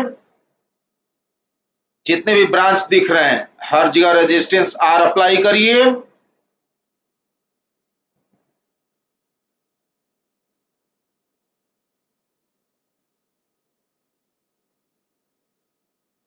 सभी का वैल्यू नोट कर लीजिए, सभी रेजिस्टेंस का वैल्यू R है, सभी रेजिस्टेंस का वैल्यू R मानेंगे हम लोग।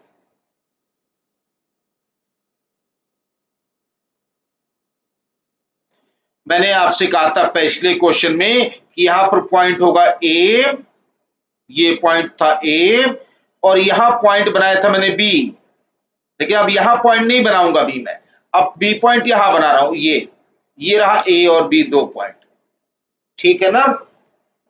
तो ये दो पॉइंट्स A और B हैं, इनके बीच इक्विवेलेंट रेजिस्टेंस निकालिए। जब आप इनके बीच इक्विवेलेंट रेजिस्टेंस निकालेंगे, क्वेश्चन भी लिख दे रहा हूं, लीजिए। Find R equivalent between A and B। बदल गया ना क्वेश्चन।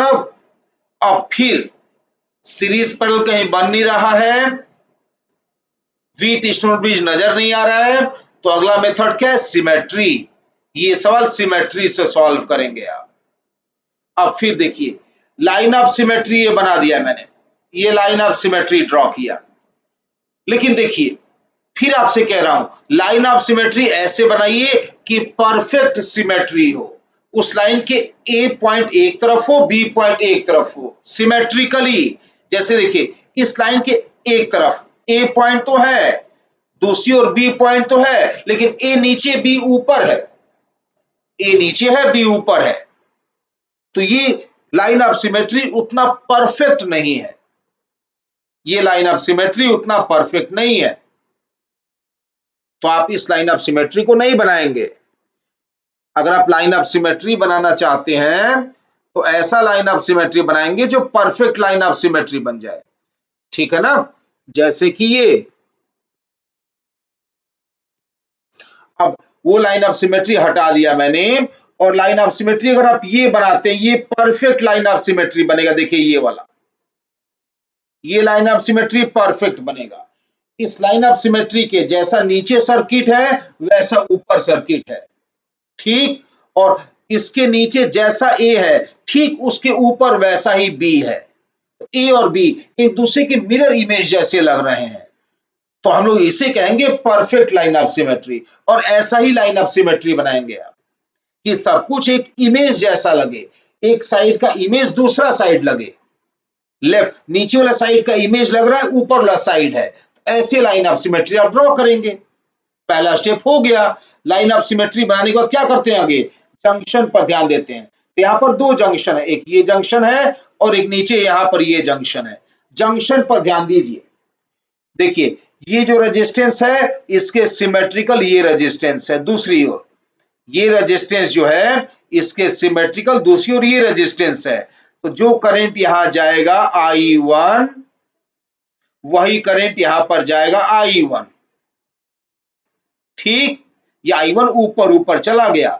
नीचे वाले जंक्शन पर, इस जंक्शन पे ध्यान दीजिए, नीचे वाले पर इसका सिमेट्री, ये जो रेजिस्टेंस क्रॉस कर रहा हूं इसका सिमेट्रिकल पार्ट दूसरी ओर ये है, ये जो क्रॉस कर रहा हूं। इन दोनों में करंट होगा सेम। जो करंट यहां आएगा I2 वही करंट उसमें भी जाएगा I2। ठीक, अब ये बचा बीच वाला, एक और जंक्शन है बीच वाला, ये जंक्शन देखिए, बीच वाला जंक्शन जहां पर डायगोनल्स का इंटरसेक्शन है। ये जो रेजिस्टेंस बना रहा हूं मैं, सर्किल करके दिखा दो, ये जो रेजिस्टेंस है इसका सिमेट्रिकल पोर्शन ये है। तो यहां जो करंट होगा I3 वही यहां करंट होगा I3। ओके, तो देखिए I1 ऊपर ऊपर चला गया, I3 सीधा चला गया।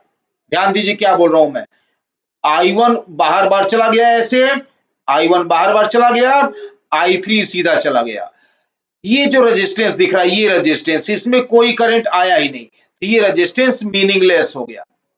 सिमिलरली I2 देखिए बाहर बाहर चला गया, ऐसे I2 बाहर बाहर चला गया और I3 चला गया ऐसे सीधा, यानी ये जो रेजिस्टेंस दिख रहा है यहां पर, ये अभी मीनिंगलेस हो गया, इसमें कोई करंट फ्लो हुआ ही नहीं, इसको भी डायग्राम से हटाया जा सकता है। ठीक, तो अब जब दोबारा डायग्राम बनाएंगे आप तो इस बात का ध्यान रखेंगे कि कौन सा रेजिस्टेंस यूजलेस हो चुका है, वो डायग्राम में नहीं बनाऊंगा अब मैं। ओके, तो अब देखिए डायग्राम दोबारा से बना रहा हूं मैं, और जो रेजिस्टेंस हो चुका है बेकार उसको नहीं बनाऊंगा मैं अब। ठीक है ना, तो ये डायग्राम दोबारा ड्रॉ कर रहा हूं मैं। यहां जो रेजिस्टेंस था, यहां भी रेजिस्टेंस था, जो डिसाइड नहीं किए हैं उसको तो वैसे ही छोड़िए, जिसमें डिसीजन हो चुका है कि करंट नहीं जाएगा उनको हटा दीजिए सर्किट से, उनको सर्किट में अब रखने की आवश्यकता नहीं है। ये पॉइंट था C और ये पॉइंट था A। ठीक, ये रेजिस्टेंस R था, ये रेजिस्टेंस R था, सभी रेजिस्टेंसेस R थे। करंट डिस्ट्रीब्यूशन में आपको फिर से करके दिखा दे रहा हूं, ये करंट देखिए I1 जा रहा था और ऊपर रेजिस्टेंस में चला गया, तो जैसे क्वेश्चन वाले डायग्राम में था I1 ऊपर ऊपर चला गया, अभी भी I1 ऊपर ऊपर ही जा रहा है। I2 नीचे नीचे चला गया था, तो I2 अभी भी देखिए नीचे नीचे ही गया है ऐसे। I3 सीधा चला गया था, तो I3 देखिए अभी भी सीधा जा रहा है। ठीक है ना, तो पिछला डायग्राम और इस डायग्राम में कोई डिफरेंस नहीं है, I3 सीधा चला गया ऐसे। लेकिन अब फायदा क्या मिला आपको, जंक्शन सारे टूट गए, I1 वाले दो रेजिस्टेंस ये सीरीज में है, I3 वाले सीरीज में है, I2 वाले सीरीज में है। ये 2R, ये बीच वाला 2R और नीचे वाला 2R, ये सब 2R क्या हो गए, 2R क्या हो गए, पैरेलल में। तो आंसर डायरेक्ट दिख रहा है, इसको तो मुझे लिखूंगा मैंने कि आप खुद से सॉल्व करिए। ये तो इतना आसान सवाल बन गया कि ओरली सॉल्व हो गया।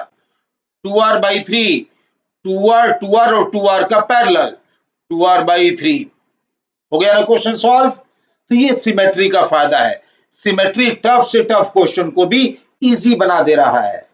तो बस लाइन ऑफ सिमेट्री पर ध्यान देना है कि परफेक्ट लाइन ऑफ सिमेट्री बन जाए, ऐसा लगे कि लाइन ऑफ सिमेट्री के एक साइड जो सर्किट है दूसरा साइड उसका बिल्कुल मिरर इमेज जैसा लगे, तो उसको लोग कहेंगे परफेक्ट लाइन ऑफ सिमेट्री।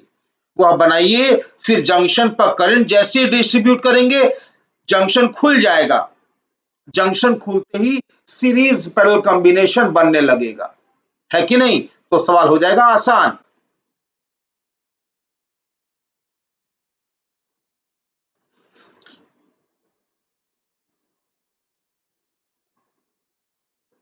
अगला क्वेश्चन देखिए। नेक्स्ट क्वेश्चन है, एक डायग्राम बना रहा हूं इस तरह से।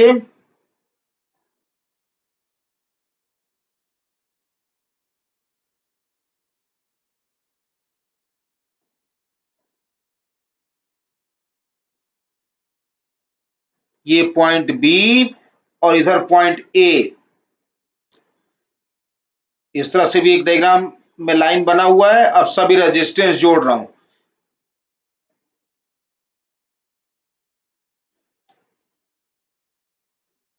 अब तो आप समझ गए होंगे सिमेट्री का यूज कैसे हो रहा है।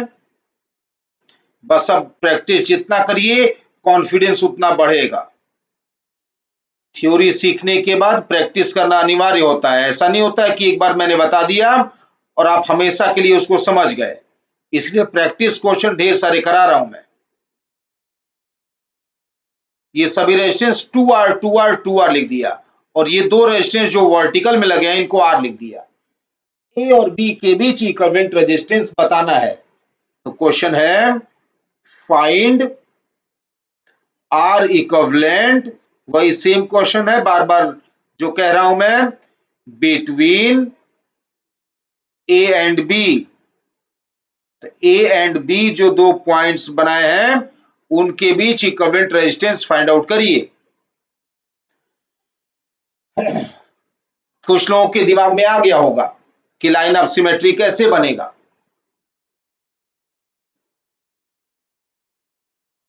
आया दिमाग में? बनाऊं मैं?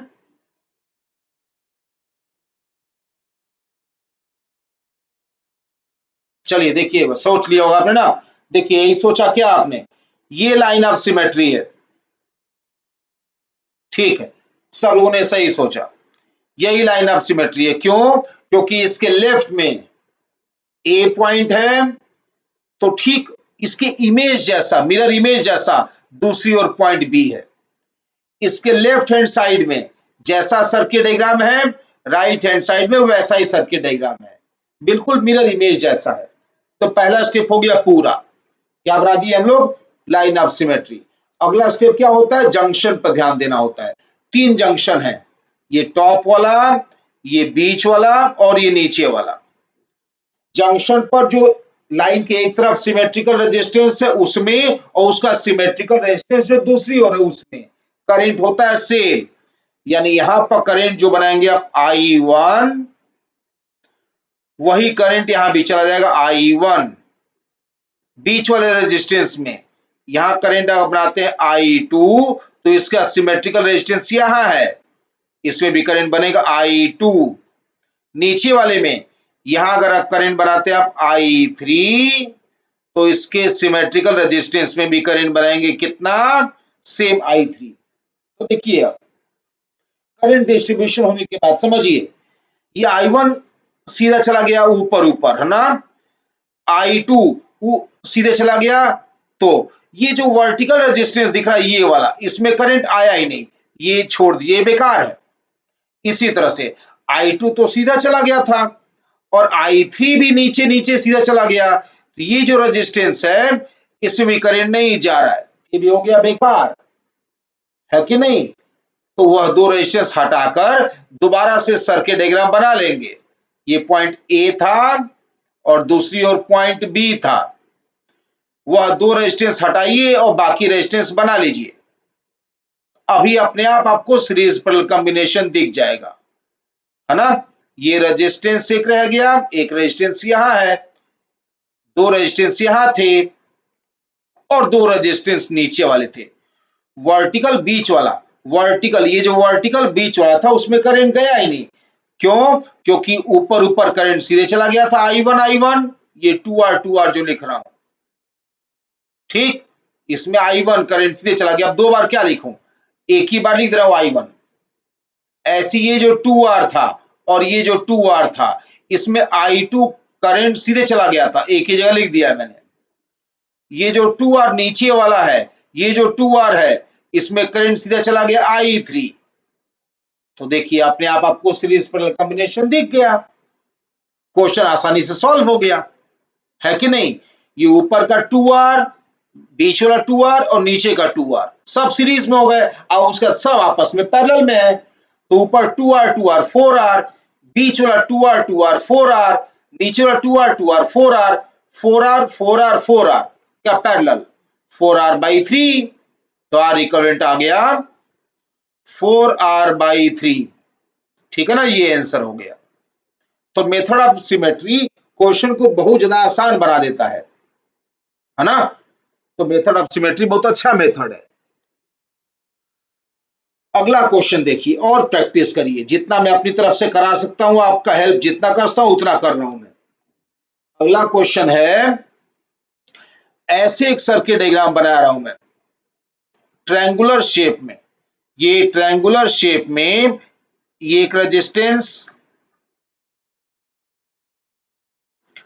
यहां पर भी बना रहा हूं, एक रेजिस्टेंस इस तरह से,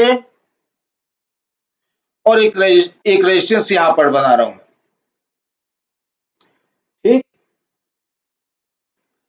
एक पॉइंट बीच में मार्क कर रहा हूं, और भी रेजिस्टेंस से जोड़ रहा हूं तीन, जो तीन वर्टिसेस हैं उनको मिलाकर ऐसे तीन रेजिस्टेंस और बना दिया मैंने, ठीक है ना।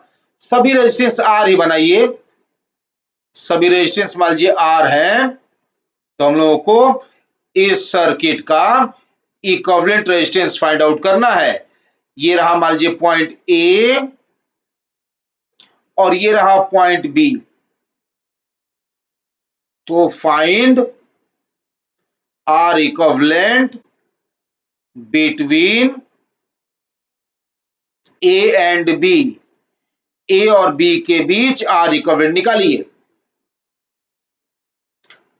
खोजिए लाइन ऑफ सिमेट्री, खोजिए लाइन ऑफ सिमेट्री खोजिए। ये सवाल और भी कई तरह से हो सकता है, अगर आप पहचान सके तो पहचान लीजिए। ये सवाल इसी क्लास में पहले भी करा चुका हूं मैं, खैर जानबूझ के वही सवाल ले रहा हूं कि आपको दिक्कत ना आए। चलिए लाइन ऑफ सिमेट्री खोजिए। मिला, ये लाइन ऑफ सिमेट्री है, ये वाला, ये लाइन ऑफ सिमेट्री है। देखिए इस लाइन के लेफ्ट में जैसा ए है, राइट में वैसा ही बी है। मोरोवर जो लेफ्ट में सर्किट डायग्राम है उसका ठीक ठीक मिरर इमेज आपको राइट में दिखाई देगा। ये लाइन ऑफ सिमेट्री हो गई, पहला काम खत्म। अब जंक्शन पे ध्यान देंगे, एक ऊपर जंक्शन है और एक बीच में जंक्शन है, दो जंक्शन है। इस वाले रेजिस्टेंस का सिमेट्रिकल रेजिस्टेंस दूसरी ओर ये है, ये जो रेजिस्टेंस दिखा रहा हूं इसका सिमेट्रिकल रेजिस्टेंस दूसरी ओर यहां है। तो यहां जो करंट आप बनाएंगे I1, इसमें भी करंट वही होगा I1, ठीक। ये जो रेजिस्टेंस है क्रॉस जो कर रहा हूं, ये रेजिस्टेंस जो क्रॉस कर रहा हूं इसका सिमेट्रिकल रेजिस्टेंस ये है, ये जो क्रॉस कर रहा हूं मैं। तो यहां जो करंट जाएगा I2, वही करंट यहां भी भेजेंगे आप I2। जैसे ही आप करंट डिस्ट्रीब्यूट करेंगे आपको दिखाई देगा या तो जंक्शन खुल गया या कोई रेजिस्टेंस हट गया। जैसे देखिए I1 ऐसे ऊपर ऊपर चला गया, I2 ऐसे चला गया, है ना, सीधा सीधा चला गया। यानी ये जो रेजिस्टेंस दिख रहा है R, इसमें कोई करंट नहीं गया, इसमें कोई करंट नहीं गया, तो ये हटा देंगे हम लोग, ठीक है ना। और यही मैं आपको बोल रहा था, यही बोल रहा था कि ऊपर का हिस्सा देखिए, ऊपर का हिस्सा व्हीट स्टोन ब्रिज है, बैलेंस्ड व्हीट स्टोन ब्रिज है, ए बी, और ये एक पॉइंट सी और एक point D, A B C D Wheatstone bridge है। ये जो बीच में रेजिस्टेंस लगा होता है R5, यही बन गया, है ना। इसका हम लोग जो सिमेट्री से कर रहे हैं वो पुरानी कॉन्सेप्ट से मैच कर रहा है, करेगा क्यों नहीं, कॉन्सेप्ट सही अप्लाई करेंगे तो मेथड कोई भी हो आंसर तो वही ना आएगा। तो ये व्हीट स्टोन ब्रिज में एडिशनल रेजिस्टेंस R नीचे जोड़ा गया था, ये वाला, ये नीचे R एडिशनली जोड़ा गया था। तो आप सिमेट्री से भी प्रूफ कर दिए कि ये जो व्हीट स्टोन ब्रिज में R5 होता है उसमें कोई करंट नहीं जाता है, ठीक है ना। तो खैर अब वो R5 हटाइए और दोबारा सर्किट डायग्राम बना लीजिए, क्वेश्चन अपने आप सॉल्व हो जाएगा। ये पॉइंट ए था, इस पॉइंट ए से जैसा डायग्राम बना है वैसे बना देता हूं मैं।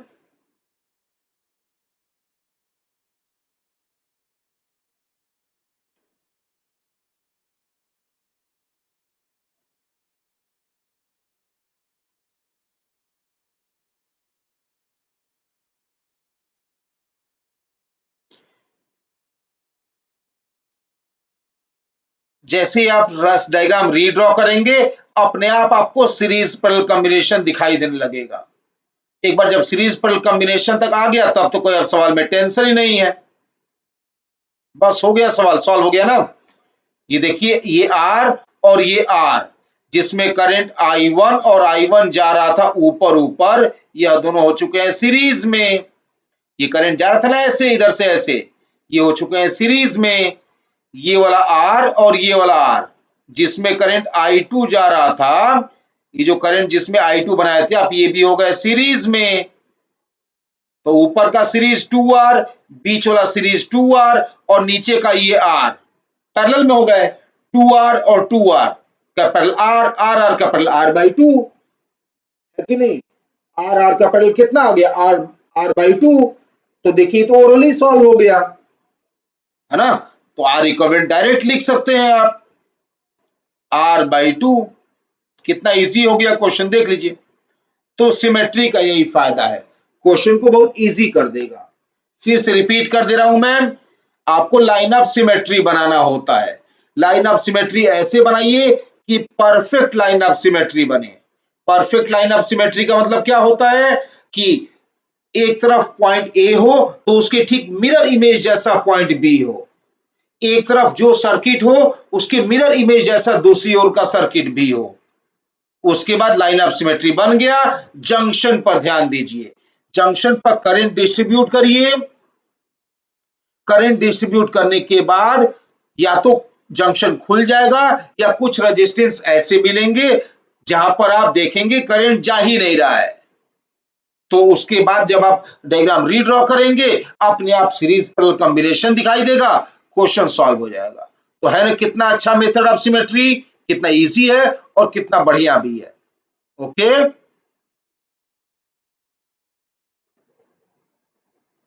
तो अब नेक्स्ट टॉपिक पढ़िए।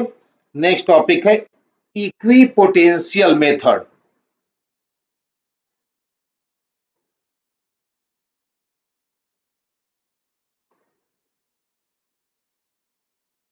Equipotential method.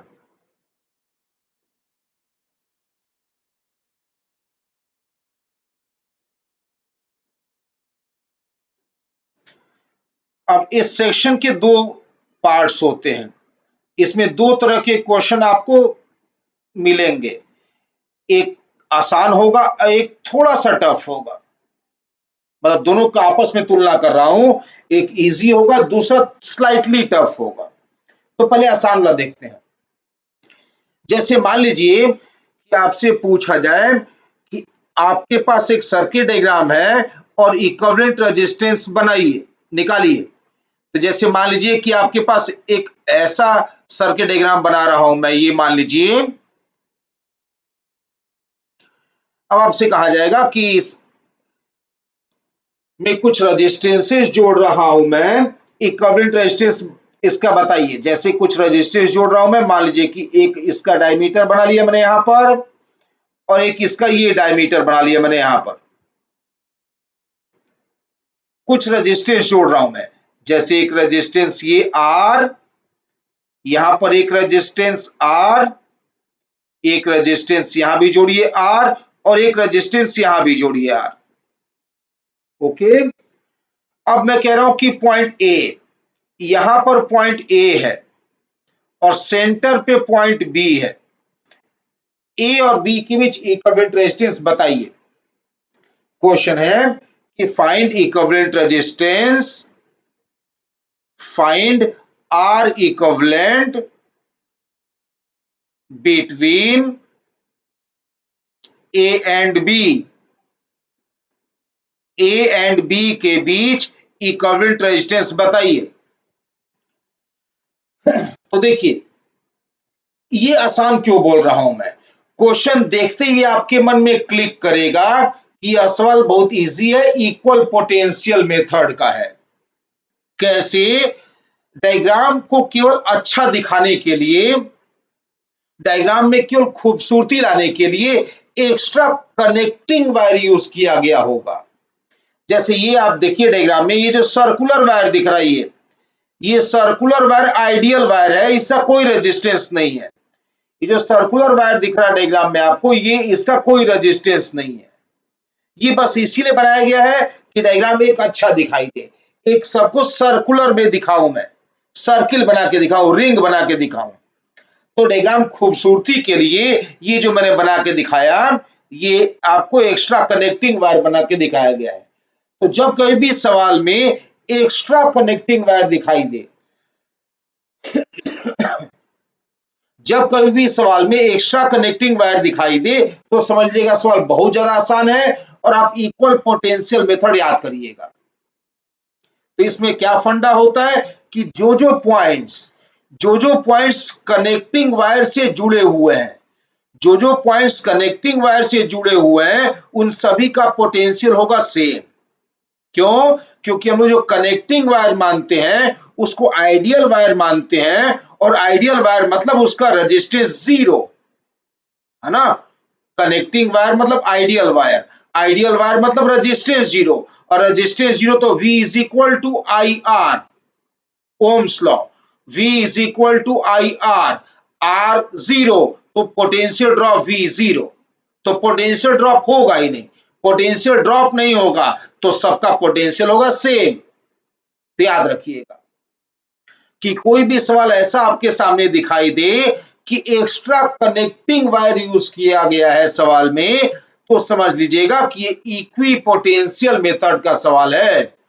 जो पॉइंट्स कनेक्टिंग वायर से आपस में जुड़े होंगे, सबका पोटेंशियल होगा सेम। तो क्या कर रहा हूं मैं, यहां पर पॉइंट मान लेता हूं सी, यहां पर पॉइंट मान लेता हूं डी, और यहां पॉइंट मान लेता हूं ई।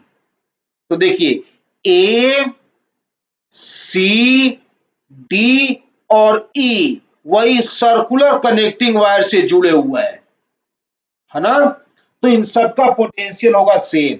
तो मैं क्या करूंगा कि डायग्राम दोबारा जब दोबारा डायग्राम बनाऊंगा, तो जो पॉइंट लिखूंगा ए, उसी पॉइंट को मैं आगे मानूंगा सी, चाहे डी और चाहे ई, है ना।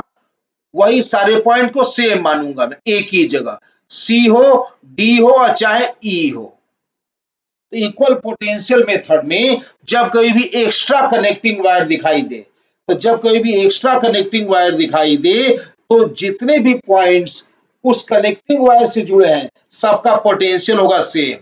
आप एक पॉइंट जहां बनाए ए, उसी पॉइंट को बाकी सभी पॉइंट्स मान लीजिए, ठीक है।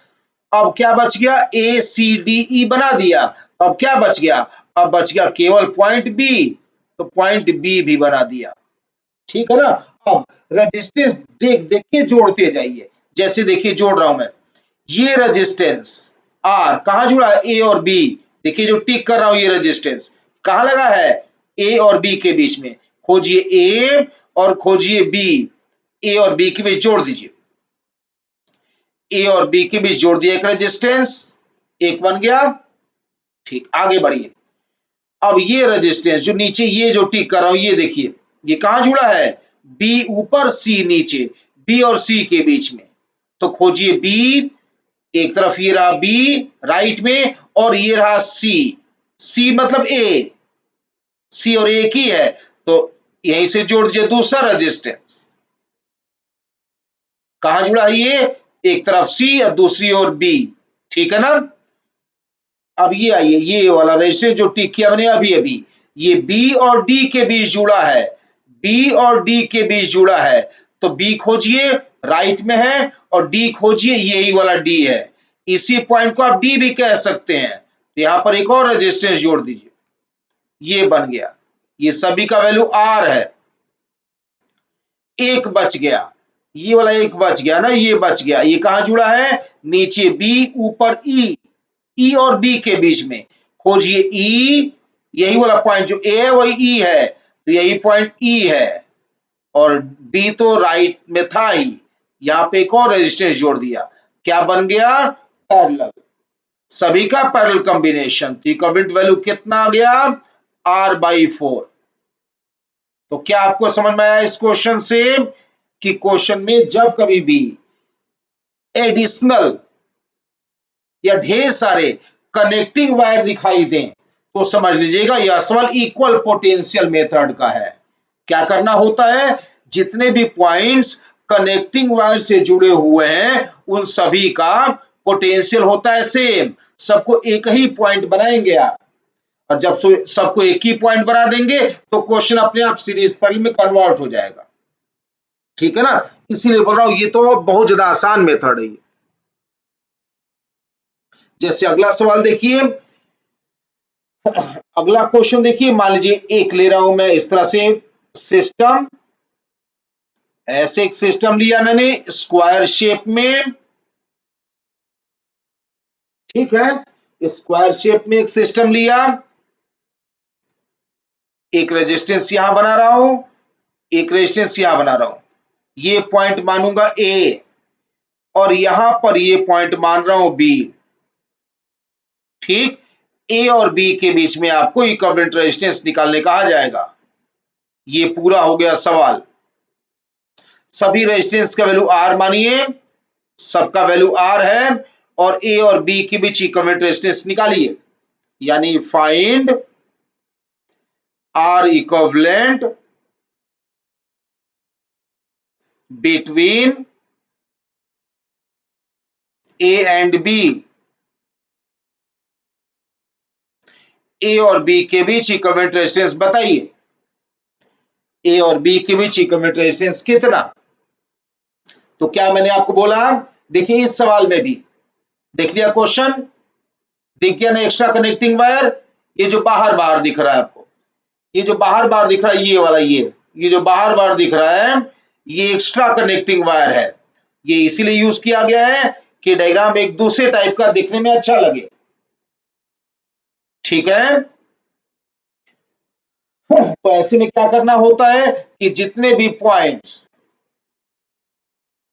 एक कनेक्टिंग वायर से जुड़े होते हैं सबका पोटेंशियल होता है सेम, तो कुछ पॉइंट से एज्यूम कर लेता हूं मैं, जैसे यह पॉइंट मान लिया सी, ये पॉइंट मान लिया डी, ये पॉइंट मान लिया ई, और ये नीचे वाला पॉइंट मान लिया एफ। तो देखिए ध्यान दीजिए, बी पॉइंट, देखिए B point, D point, E point और एफ पॉइंट, ये सब बाहर स्क्वायर वाले कनेक्टिंग वायर से जुड़े हुए हैं, इन सभी का क्या होगा पोटेंशियल सेम। तो अगर आप यहां पर पॉइंट बी बनाते हैं तो यहीं लिख दीजिए, डी भी यहीं पे होगा, ई भी यहीं पे होगा, और एफ भी यहीं पे होगा, डी ई एफ सब यहीं पे होंगे, जो बी का पोटेंशियल है वही डी ई एफ का भी पोटेंशियल है, तो यही पॉइंट, इसी पॉइंट को आप बी कहिए, डी कहिए, ई कहिए, एफ कहिए, सब सेम है। अब इसके अलावा क्या बचा, पॉइंट ए और सी, तो आपको पता है ना कि जहां पर इक्विवेलेंट रेजिस्टेंस निकालना होता है, एक तरफ ए लिखते हैं और दूसरी तरफ बी लिखते हैं, तो एक तरफ ए लिख दिया और बीच में कहीं पॉइंट सी लिख दिया, यह पॉइंट सी मान लिया, ठीक है। अब सारे रेजिस्टेंस जोड़िए, चार ही तो है, चलिए ये रेजिस्टेंस जोड़ने जा रहा हूं, ये वाला मैं, कहां है ये, ए और सी के बीच है, खोजिए ए और सी और जोड़ दीजिए रेजिस्टेंस आर। अब ये ऊपर ये रेजिस्टेंस जोड़िए, ये वाला रेजिस्टेंस क्वेश्चन में जो दिखा रहा हूं ये रेजिस्टेंस जोड़िए, कहां है, सी और डी के बीच में, तो ये रहा पॉइंट सी, और आगे वाला ये बी कहिए, डी कहिए, एफ कहिए, सब सेम, तो यही डी है, तो सी और डी के बीच ये रेजिस्टेंस आर जोड़ दिया, ओके। ये रेजिस्टेंस देखिए कहां है ये, ई और सी के बीच, तो ये रहा सी, और राइट में बी डी ई सब एक ही है, यहां पर सी और ई के बीच में ये रहा रेजिस्टेंस आर। अब बच गया नीचे वाला एक, कहा ये सी और नीचे एफ, सी और एफ के बीच, तो ये रहा सी, ये रहा सी और राइट में रहा एफ, है ना। जो बी है वही डी है, वही ई है, वही एफ है। हो गया ना सीरीज पर, कितना आसान, क्वेश्चन सॉल्व हो गया, आंसर डायरेक्ट बताइए। आर तो दिख ही रहा है, और बाकी जो तीन पैरेलल में दिख रहे हैं, बाकी जो तीन पैरेलल में दिख रहे हैं उनका वैल्यू कितना आया, r/3। आंसर बोलिए 4r/3। आंसर आ गया 4r/3। यही बोल रहा हूं मैं, ये क्वेश्चन बहुत इजी है ना। Question easy. क्या करना होगा आपको, जब कभी भी आपको सवाल में दिखे एक्स्ट्रा कनेक्टिंग वायर, तो जब कभी भी आपको सवाल में एक्स्ट्रा कनेक्टिंग वायर दिखे, आप समझ लीजिएगा इक्वल पोटेंशियल मेथड का सवाल है यह, ठीक है ना।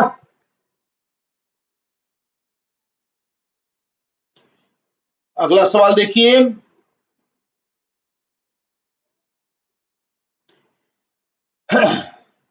ये पॉइंट ले रहा हूं, 5 रेजिस्टेंस जोड़ रहा हूं, 1 2 3 4 और एक और, ये 5 रेजिस्टेंस जोड़ दिया। ये रहा पॉइंट बी और ये रहा पॉइंट ए। सभी रेजिस्टेंस का वैल्यू आर मानिए, सभी रेजिस्टेंस का वैल्यू आर है, ठीक है ना।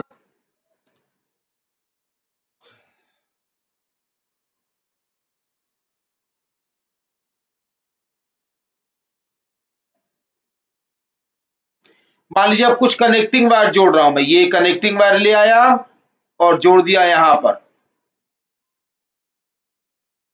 ठीक। ये कनेक्टिंग वायर है। कनेक्टिंग वायर मतलब क्या होता है, ऐसा वायर जिसका हम लोग रेजिस्टेंस 0 माने। एक कनेक्टिंग वायर ये ले आ रहा हूं और इसको जोड़ दे रहा हूं ऐसे पॉइंट बी से। एक और कनेक्टिंग वायर यहां शुरू कर रहा हूं और इसको जोड़ दे रहा हूं यहां पर लाकर। अब ये एक सवाल बन गया, इक्विवेलेंट रेजिस्टेंस बताइए। तो क्या क्वेश्चन है, क्वेश्चन है find R equivalent between A and B, A और बी के बीच आर इक्विवेलेंट बताइए, ये क्वेश्चन है। तो आप क्वेश्चन देखते ही समझ गए होंगे कौन से टॉपिक का क्वेश्चन है, इक्वल पोटेंशियल मेथड। कैसे पता चला, एक्स्ट्रा कनेक्टिंग वायर, देखिए ये एक्स्ट्रा कनेक्टिंग वायर, ये extra connecting wire, extra connecting wire. जब कभी भी बेवजह एक्स्ट्रा कनेक्टिंग वायर लगा है तो समझ जाइए ये सवाल इक्वल पोटेंशियल मेथड का है। क्या क्या करना होता है, जो जो पॉइंट्स कनेक्टिंग वायर से जुड़े हुए हैं सबका पोटेंशियल होगा सेम। एक काम कर रहा हूं मैं, बार बार ढेर सारे पॉइंट्स का नाम लिखने से अच्छा है, जैसे देखिए बताइए इस पॉइंट का नाम क्या लिखूं मैं, ये जो पॉइंट दिखा रहा हूं इसका नाम क्या लिखूं, ये दिख रहा है ये पॉइंट, इसका नाम क्या लिखूं मैं, बी, नहीं सॉरी बी तो उधर है, सी, नहीं क्या जरूरत है सी लिखने की, इसको ए लिख दो ना यार। आखिर सी लिखोगे और सी का कहोगे पोटेंशियल ए के बराबर है, तो छोड़ो इसको ए लिख देते हैं। ढेर सारे पॉइंट बने क्या मतलब है, क्वेश्चन इजी किया जाए। अब जैसे ये पॉइंट बी है, देखिए ये पॉइंट बी है, बी से कनेक्टिंग वायर आ रहा है और बी से कनेक्टिंग वायर यहां आ रहा है। अब इस पॉइंट को क्या लिखो, सी, तो सी लिख के कहेंगे इसका पोटेंशियल बी के बराबर है, तो छोड़िए इसको डायरेक्ट बी लिख देते हैं, ठीक है ना। तो ऐसे पॉइंट कम रहेंगे ना तो डाउट और कम हो जाएगा और आपको आसान लगने लगेगा। अब ये पॉइंट यहां पर सी, तब ये सी पॉइंट जहां जा रहा है कनेक्टिंग वायर के थ्रू, वहां भी सी ही लिख दीजिए, तो ज्यादा आसान लगेगा आपको सवाल, ठीक है ना। अब सारे पॉइंट्स एज्यूम हो चुके हैं, अब डायग्राम वापस बनाइए। अब ये डायग्राम आप कैसे बना सकते हैं, ये डायग्राम देखिए, यहां पर बना लीजिए पॉइंट ए, दूसरी ओर बना लीजिए पॉइंट बी और बीच में बना लीजिए पॉइंट सी, बीच में पॉइंट सी बना लीजिए यहां पर, ठीक है ना। अब जितने रेजिस्टेंस है जोड़ते जाइए, जैसे देखिए पहला रेजिस्टेंस, ये जो टिक किया मैंने, कहां जुड़ा है, ए और सी के बीच, खोजिए ए और खोजिए सी, ए और सी के बीच एक रेजिस्टेंस जोड़ दीजिए आर। आगे बढ़िए, ये दूसरा वाला रेजिस्टेंस आर, ये भी कहाँ है, एक तरफ सी और दूसरी ओर ए, यानी सी और ए, यानी ए और सी के बीच है। ए और सी के बीच एक और रेजिस्टेंस जोड़ दो, ये वाला ए और सी के बीच एक और रेजिस्टेंस जोड़ दिया। आगे बढ़िए, ये जो तीसरा रेजिस्टेंस दिख रहा है आर, तीसरा वाला कहां जुड़ा है, ए और बी के बीच, है ना, ए और बी के बीच जुड़ा है।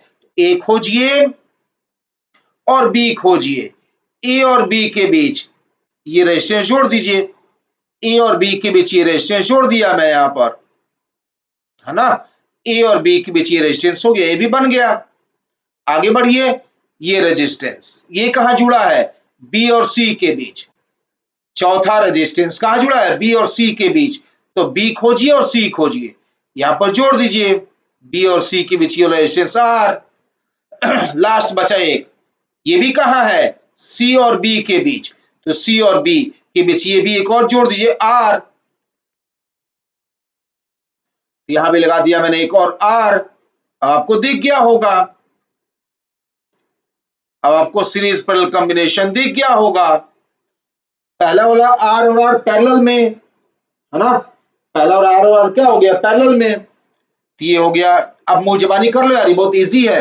ये वाला आर और ये वाला आर क्या है, पैरेलल में, कितना बन गया, r/2। ये आर और ये आर क्या हो गया, पैरेलल में, कितना बन गया, r/2। पहला वाला r/2 और ये r/2, सीरीज में आर, आर और आर का पैरेलल r/2। अपने आप करिए, आर इक्विवेलेंट r/2 आ गया मेरे हिसाब से, गलती हो तो चेक कर लीजिएगा, है ना। कितना इजी क्वेश्चन है। तो डायग्राम में जब कभी भी एक्स्ट्रा कनेक्टिंग वायर दिखाई दे तो समझ लेना यह इक्वल पोटेंशियल मेथड का सवाल है। जो जो पॉइंट्स कनेक्टिंग वायर से जुड़े होंगे उन सबका पोटेंशियल होगा सेम, तो सेम पोटेंशियल मानते हुए डायग्राम रीड्रॉ करिए, अपने आप क्वेश्चन सॉल्व हो जाएगा। ओके, अब इक्वल पोटेंशियल मेथड में जो सेकेंड टाइप है वो स्लाइटली टफ है ना, वो स्लाइटली टफ है।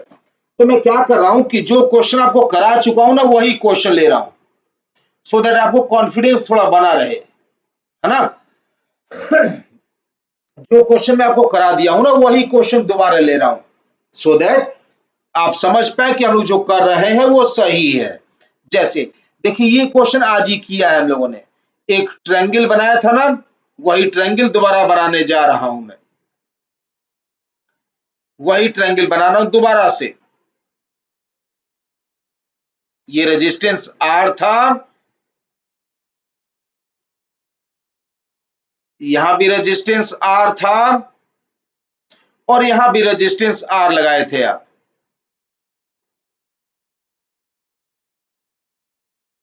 ये बीच में हम लोग कोई पॉइंट माने थे और सभी वर्टेक्स को उसी से जोड़ दिए थे आर रेजिस्टेंस लेकर। याद आ गया ना क्वेश्चन, ये सिमेट्री से किया था ना,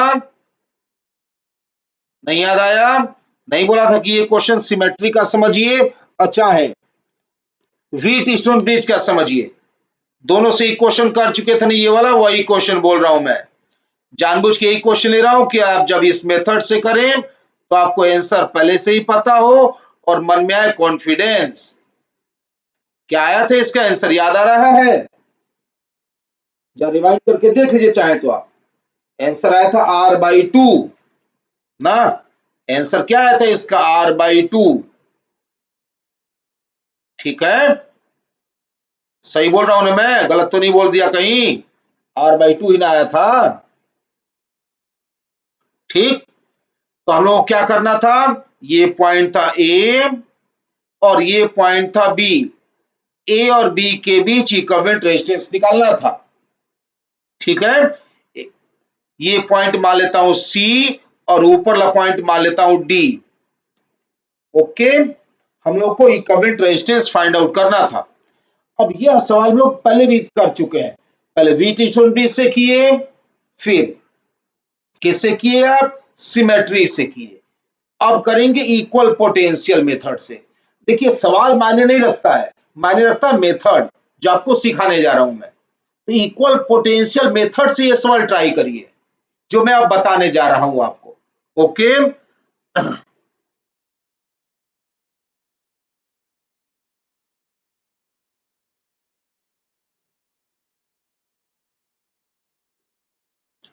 तो इसमें क्या करना होता है आपको कि आप जो दो पॉइंट्स खोजे हैं, जो दो पॉइंट था कि ए और बी के बीच इक्विवेलेंट निकालिए, तो आपको करना ये होता है कि ए से लेके बी तक जाने का पाथ खोजना होता है, डिफरेंट डिफरेंट पाथ।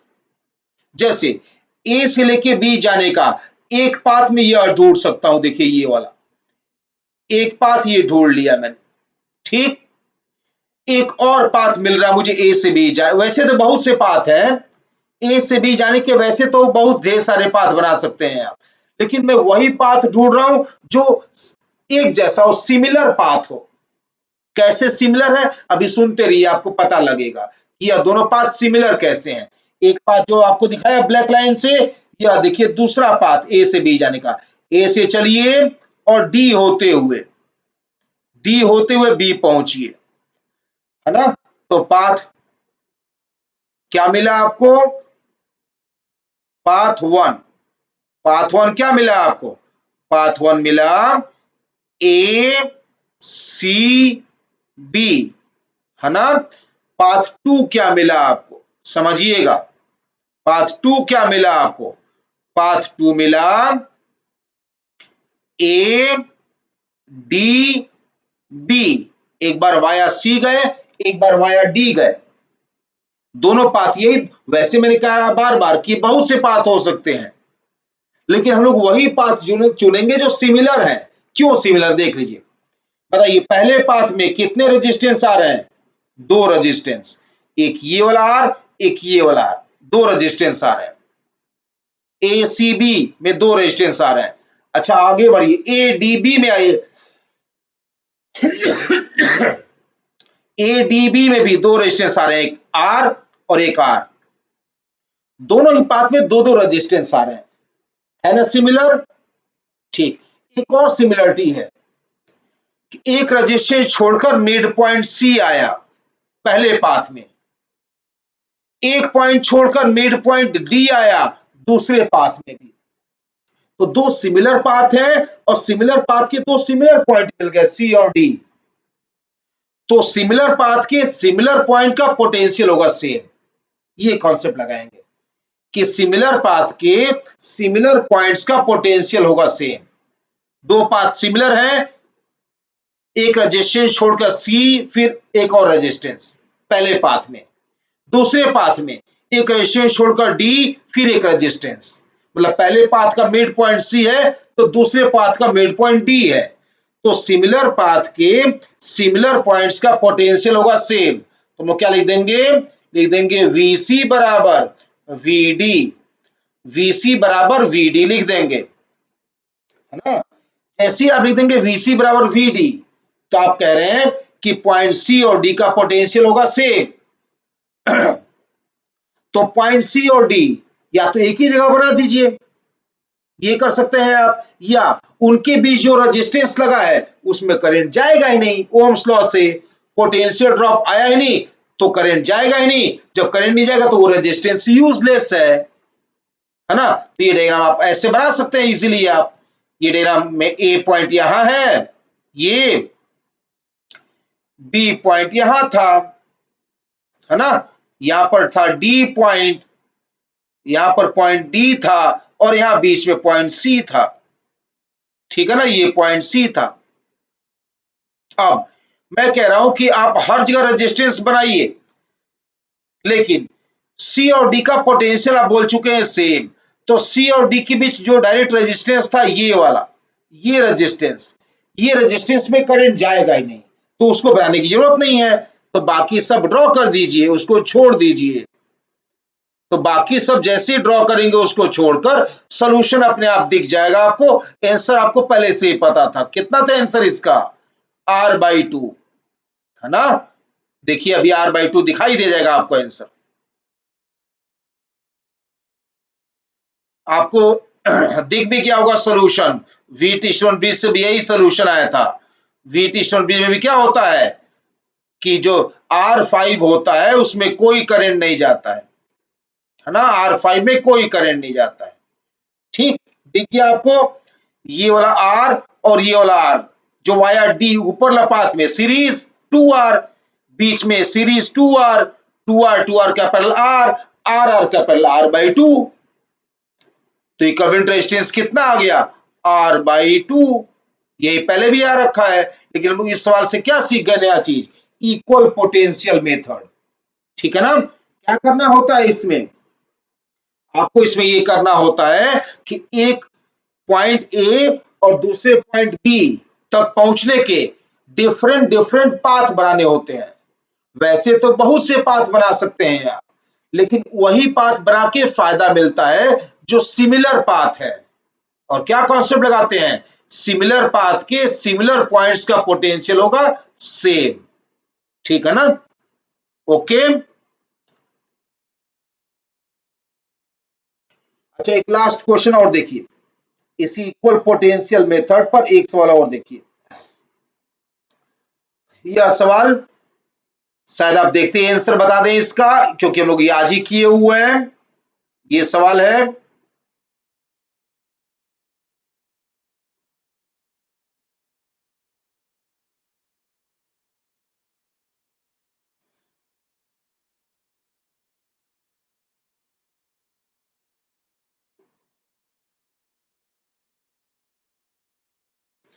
सभी रेजिस्टेंसेस लगाए थे यहां पर ना, आप सबका वैल्यू आर माने थे, फिर वही आर मान रहा हूं मैं, सबका वैल्यू, सभी का वैल्यू मान लीजिए आर है।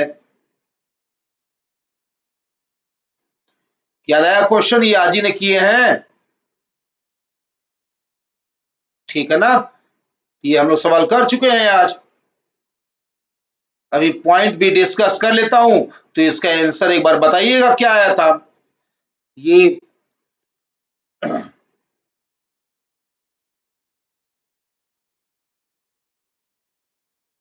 सभी रेजिस्टेंस आर नोट करिए पहले तो, कि सभी रेजिस्टेंस का वैल्यू क्या है? आर।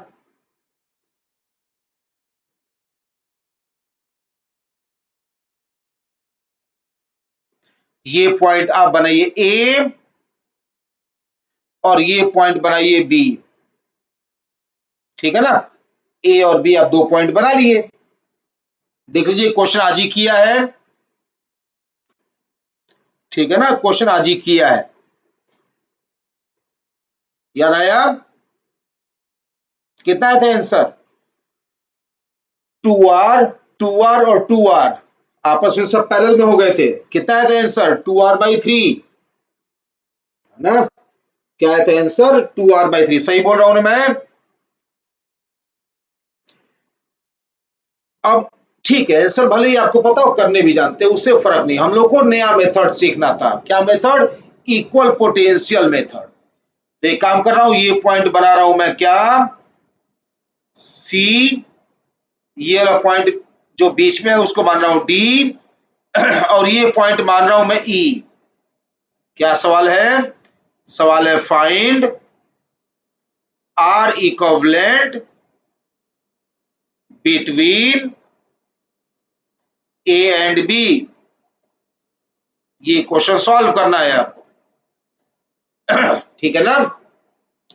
मैंने सी, डी और ई मान लिए 3 पॉइंट्स। अब क्या बोला मैंने इसमें? मैंने बोला कि आप ए से लेके बी जाने के, ए से लेके बी जाने के अलग अलग पाथ को ढूंढिए, और वह पाथ बनाने की कोशिश करिए जो सिमिलर पाथ दिखे और सिमिलर पॉइंट्स, सिमिलर पाथ हो। ए से लेके बी जाने के अलग अलग पाथ बनाइए, वो पाथ चुनिए जो सिमिलर पाथ हो।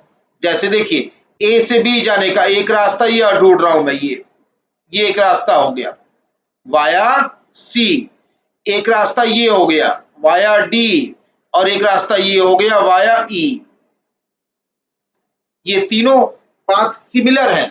क्यों सिमिलर है? देखिए, जब आप ए से चले सी के थ्रू, सी के थ्रू कितना रेजिस्टेंस पार किए हैं आप? 2 रेजिस्टेंस। पहुंच गया बी, सी मिड पॉइंट है। चलिए दूसरा पाथ देखिए, ए से चले आप डी होता हुआ, ए से चले डी होता हुआ बी तक पहुंचे, कितना रेजिस्टेंस पार किए, दो रेजिस्टेंस अगेन पार किए, डी मिड पॉइंट है। तीसरा पाथ देखिए, ए से चले आप, ई होते हुए बी पहुंच गए, कितना रेजिस्टेंस पार करना पड़ा, 2, ई मिड पॉइंट है ना। तो पहले का मिड पॉइंट क्या था, सी, दूसरे का मिड पॉइंट हुआ डी और तीसरे का मिड पॉइंट हुआ ई। तो सिमिलर पाथ के सिमिलर पॉइंट्स का पोटेंशियल होता है सेम, सिमिलर पाथ के सिमिलर पॉइंट्स का पोटेंशियल होता है सेम। तो मैं क्या लिख दूंगा, मैं लिख दूंगा कि वी सी बराबर वी डी बराबर वी है ना, ये लिख दूंगा मैं कि सी डी ई का पोटेंशियल हो गया सेम। तो अगर सी डी ई का पोटेंशियल हो गया सेम, तो या तो आप सबको एक ही पॉइंट बना लीजिए, या उन दोनों पॉइंट्स के बीच डायरेक्टली जो रेजिस्टेंस जुड़ा है उसमें करंट मत भेजिए। जैसे ये रेजिस्टेंस सी और डी का पोटेंशियल हो गया सेम, तो इसके क्रॉस पोटेंशियल डिफरेंस नहीं है, करंट नहीं जाएगा। डी और ई का पोटेंशियल हो गया सेम, तो ये जो रेजिस्टेंस है इसके क्रॉस पोटेंशियल डिफरेंस 0, यहां करंट नहीं जाएगा। या तो इन्हें बनाइए मत, अच्छा है सी डी ई को सेम पॉइंट बनाइए। जैसे ही आप नया डायग्राम बनाएंगे क्वेश्चन सॉल्व। ये पॉइंट ए था, यहां से आप ऐसे पहुंचे थे पॉइंट बी तक, ठीक है ना। एक रेजिस्टेंस यहां था आर, एक रेजिस्टेंस यहां था डायगोनल वाला, ये जो डायगोनल जिसको मैंने सर्किल कर दिया, ये दो रेजिस्टेंस नहीं बनाऊंगा मैं। ये वाया किससे गए, ए से बी पहुंचे वाया सी, अब ए से बी पहुंचेंगे वाया ई पॉइंट, ए से बी पहुंचे वाया ई पॉइंट, है ना। ए से बी पहुंच गए ई पॉइंट के थ्रू, और लास्ट में अब डी पॉइंट के थ्रू, जो बीच वाला सेक्शन दिख रहा है डी वाला पाथ, आप उससे भी जाइए, ए से चले डी होते हुए और पहुंच गए बी तक, है ना। जो रेजिस्टेंस अब बचे दो उनको जोड़ा ही नहीं, क्यों, क्योंकि सी डी ई का पोटेंशियल सेम है, उनके क्रॉस पोटेंशियल डिफरेंस 0 है। तो जब उनके क्रॉस पोटेंशियल डिफरेंस 0 है तो उनमें करंट गया ही नहीं, तो नहीं गया करंट तो उनको नहीं बनाया, ठीक है ना। यही आंसर आया था, यही डायग्राम भी बना था, 2R ऊपर 2R बीच में, नीचे 2R, तो 2R का इक्विवेलेंट हो गया 2R/3। तो यह भी इक्वल पोटेंशियल मेथड कहलाता है, यह इक्वी पोटेंशियल मेथड कहलाता है, ठीक है ना। आपको एक पॉइंट ए से दूसरे पॉइंट बी तक पहुंचने के अलग अलग पाथ खोजने होते हैं, बट पाथ बहुत से हो सकते हैं, वही पाथ ढूंढिए जो सिमिलर पाथ हो, और फिर कॉन्सेप्ट लगाइए कि सिमिलर पाथ के सिमिलर पॉइंट का पोटेंशियल होगा सेम, ठीक है ना। जिन जिन पॉइंट्स का पोटेंशियल सेम आ गया, या तो उन सभी पॉइंट्स को एक ही बना दीजिए, या फिर उन दो पॉइंट्स के बीच अगर कोई रेजिस्टेंस है तो उसमें करंट नहीं जाएगा करंट, तो उसको मत बनाइए, ठीक है ना। तो उन्होंने आज बहुत पढ़ लिया और इक्वल पोटेंशियल मेथड तक सिलेबस पूरा कर लिया।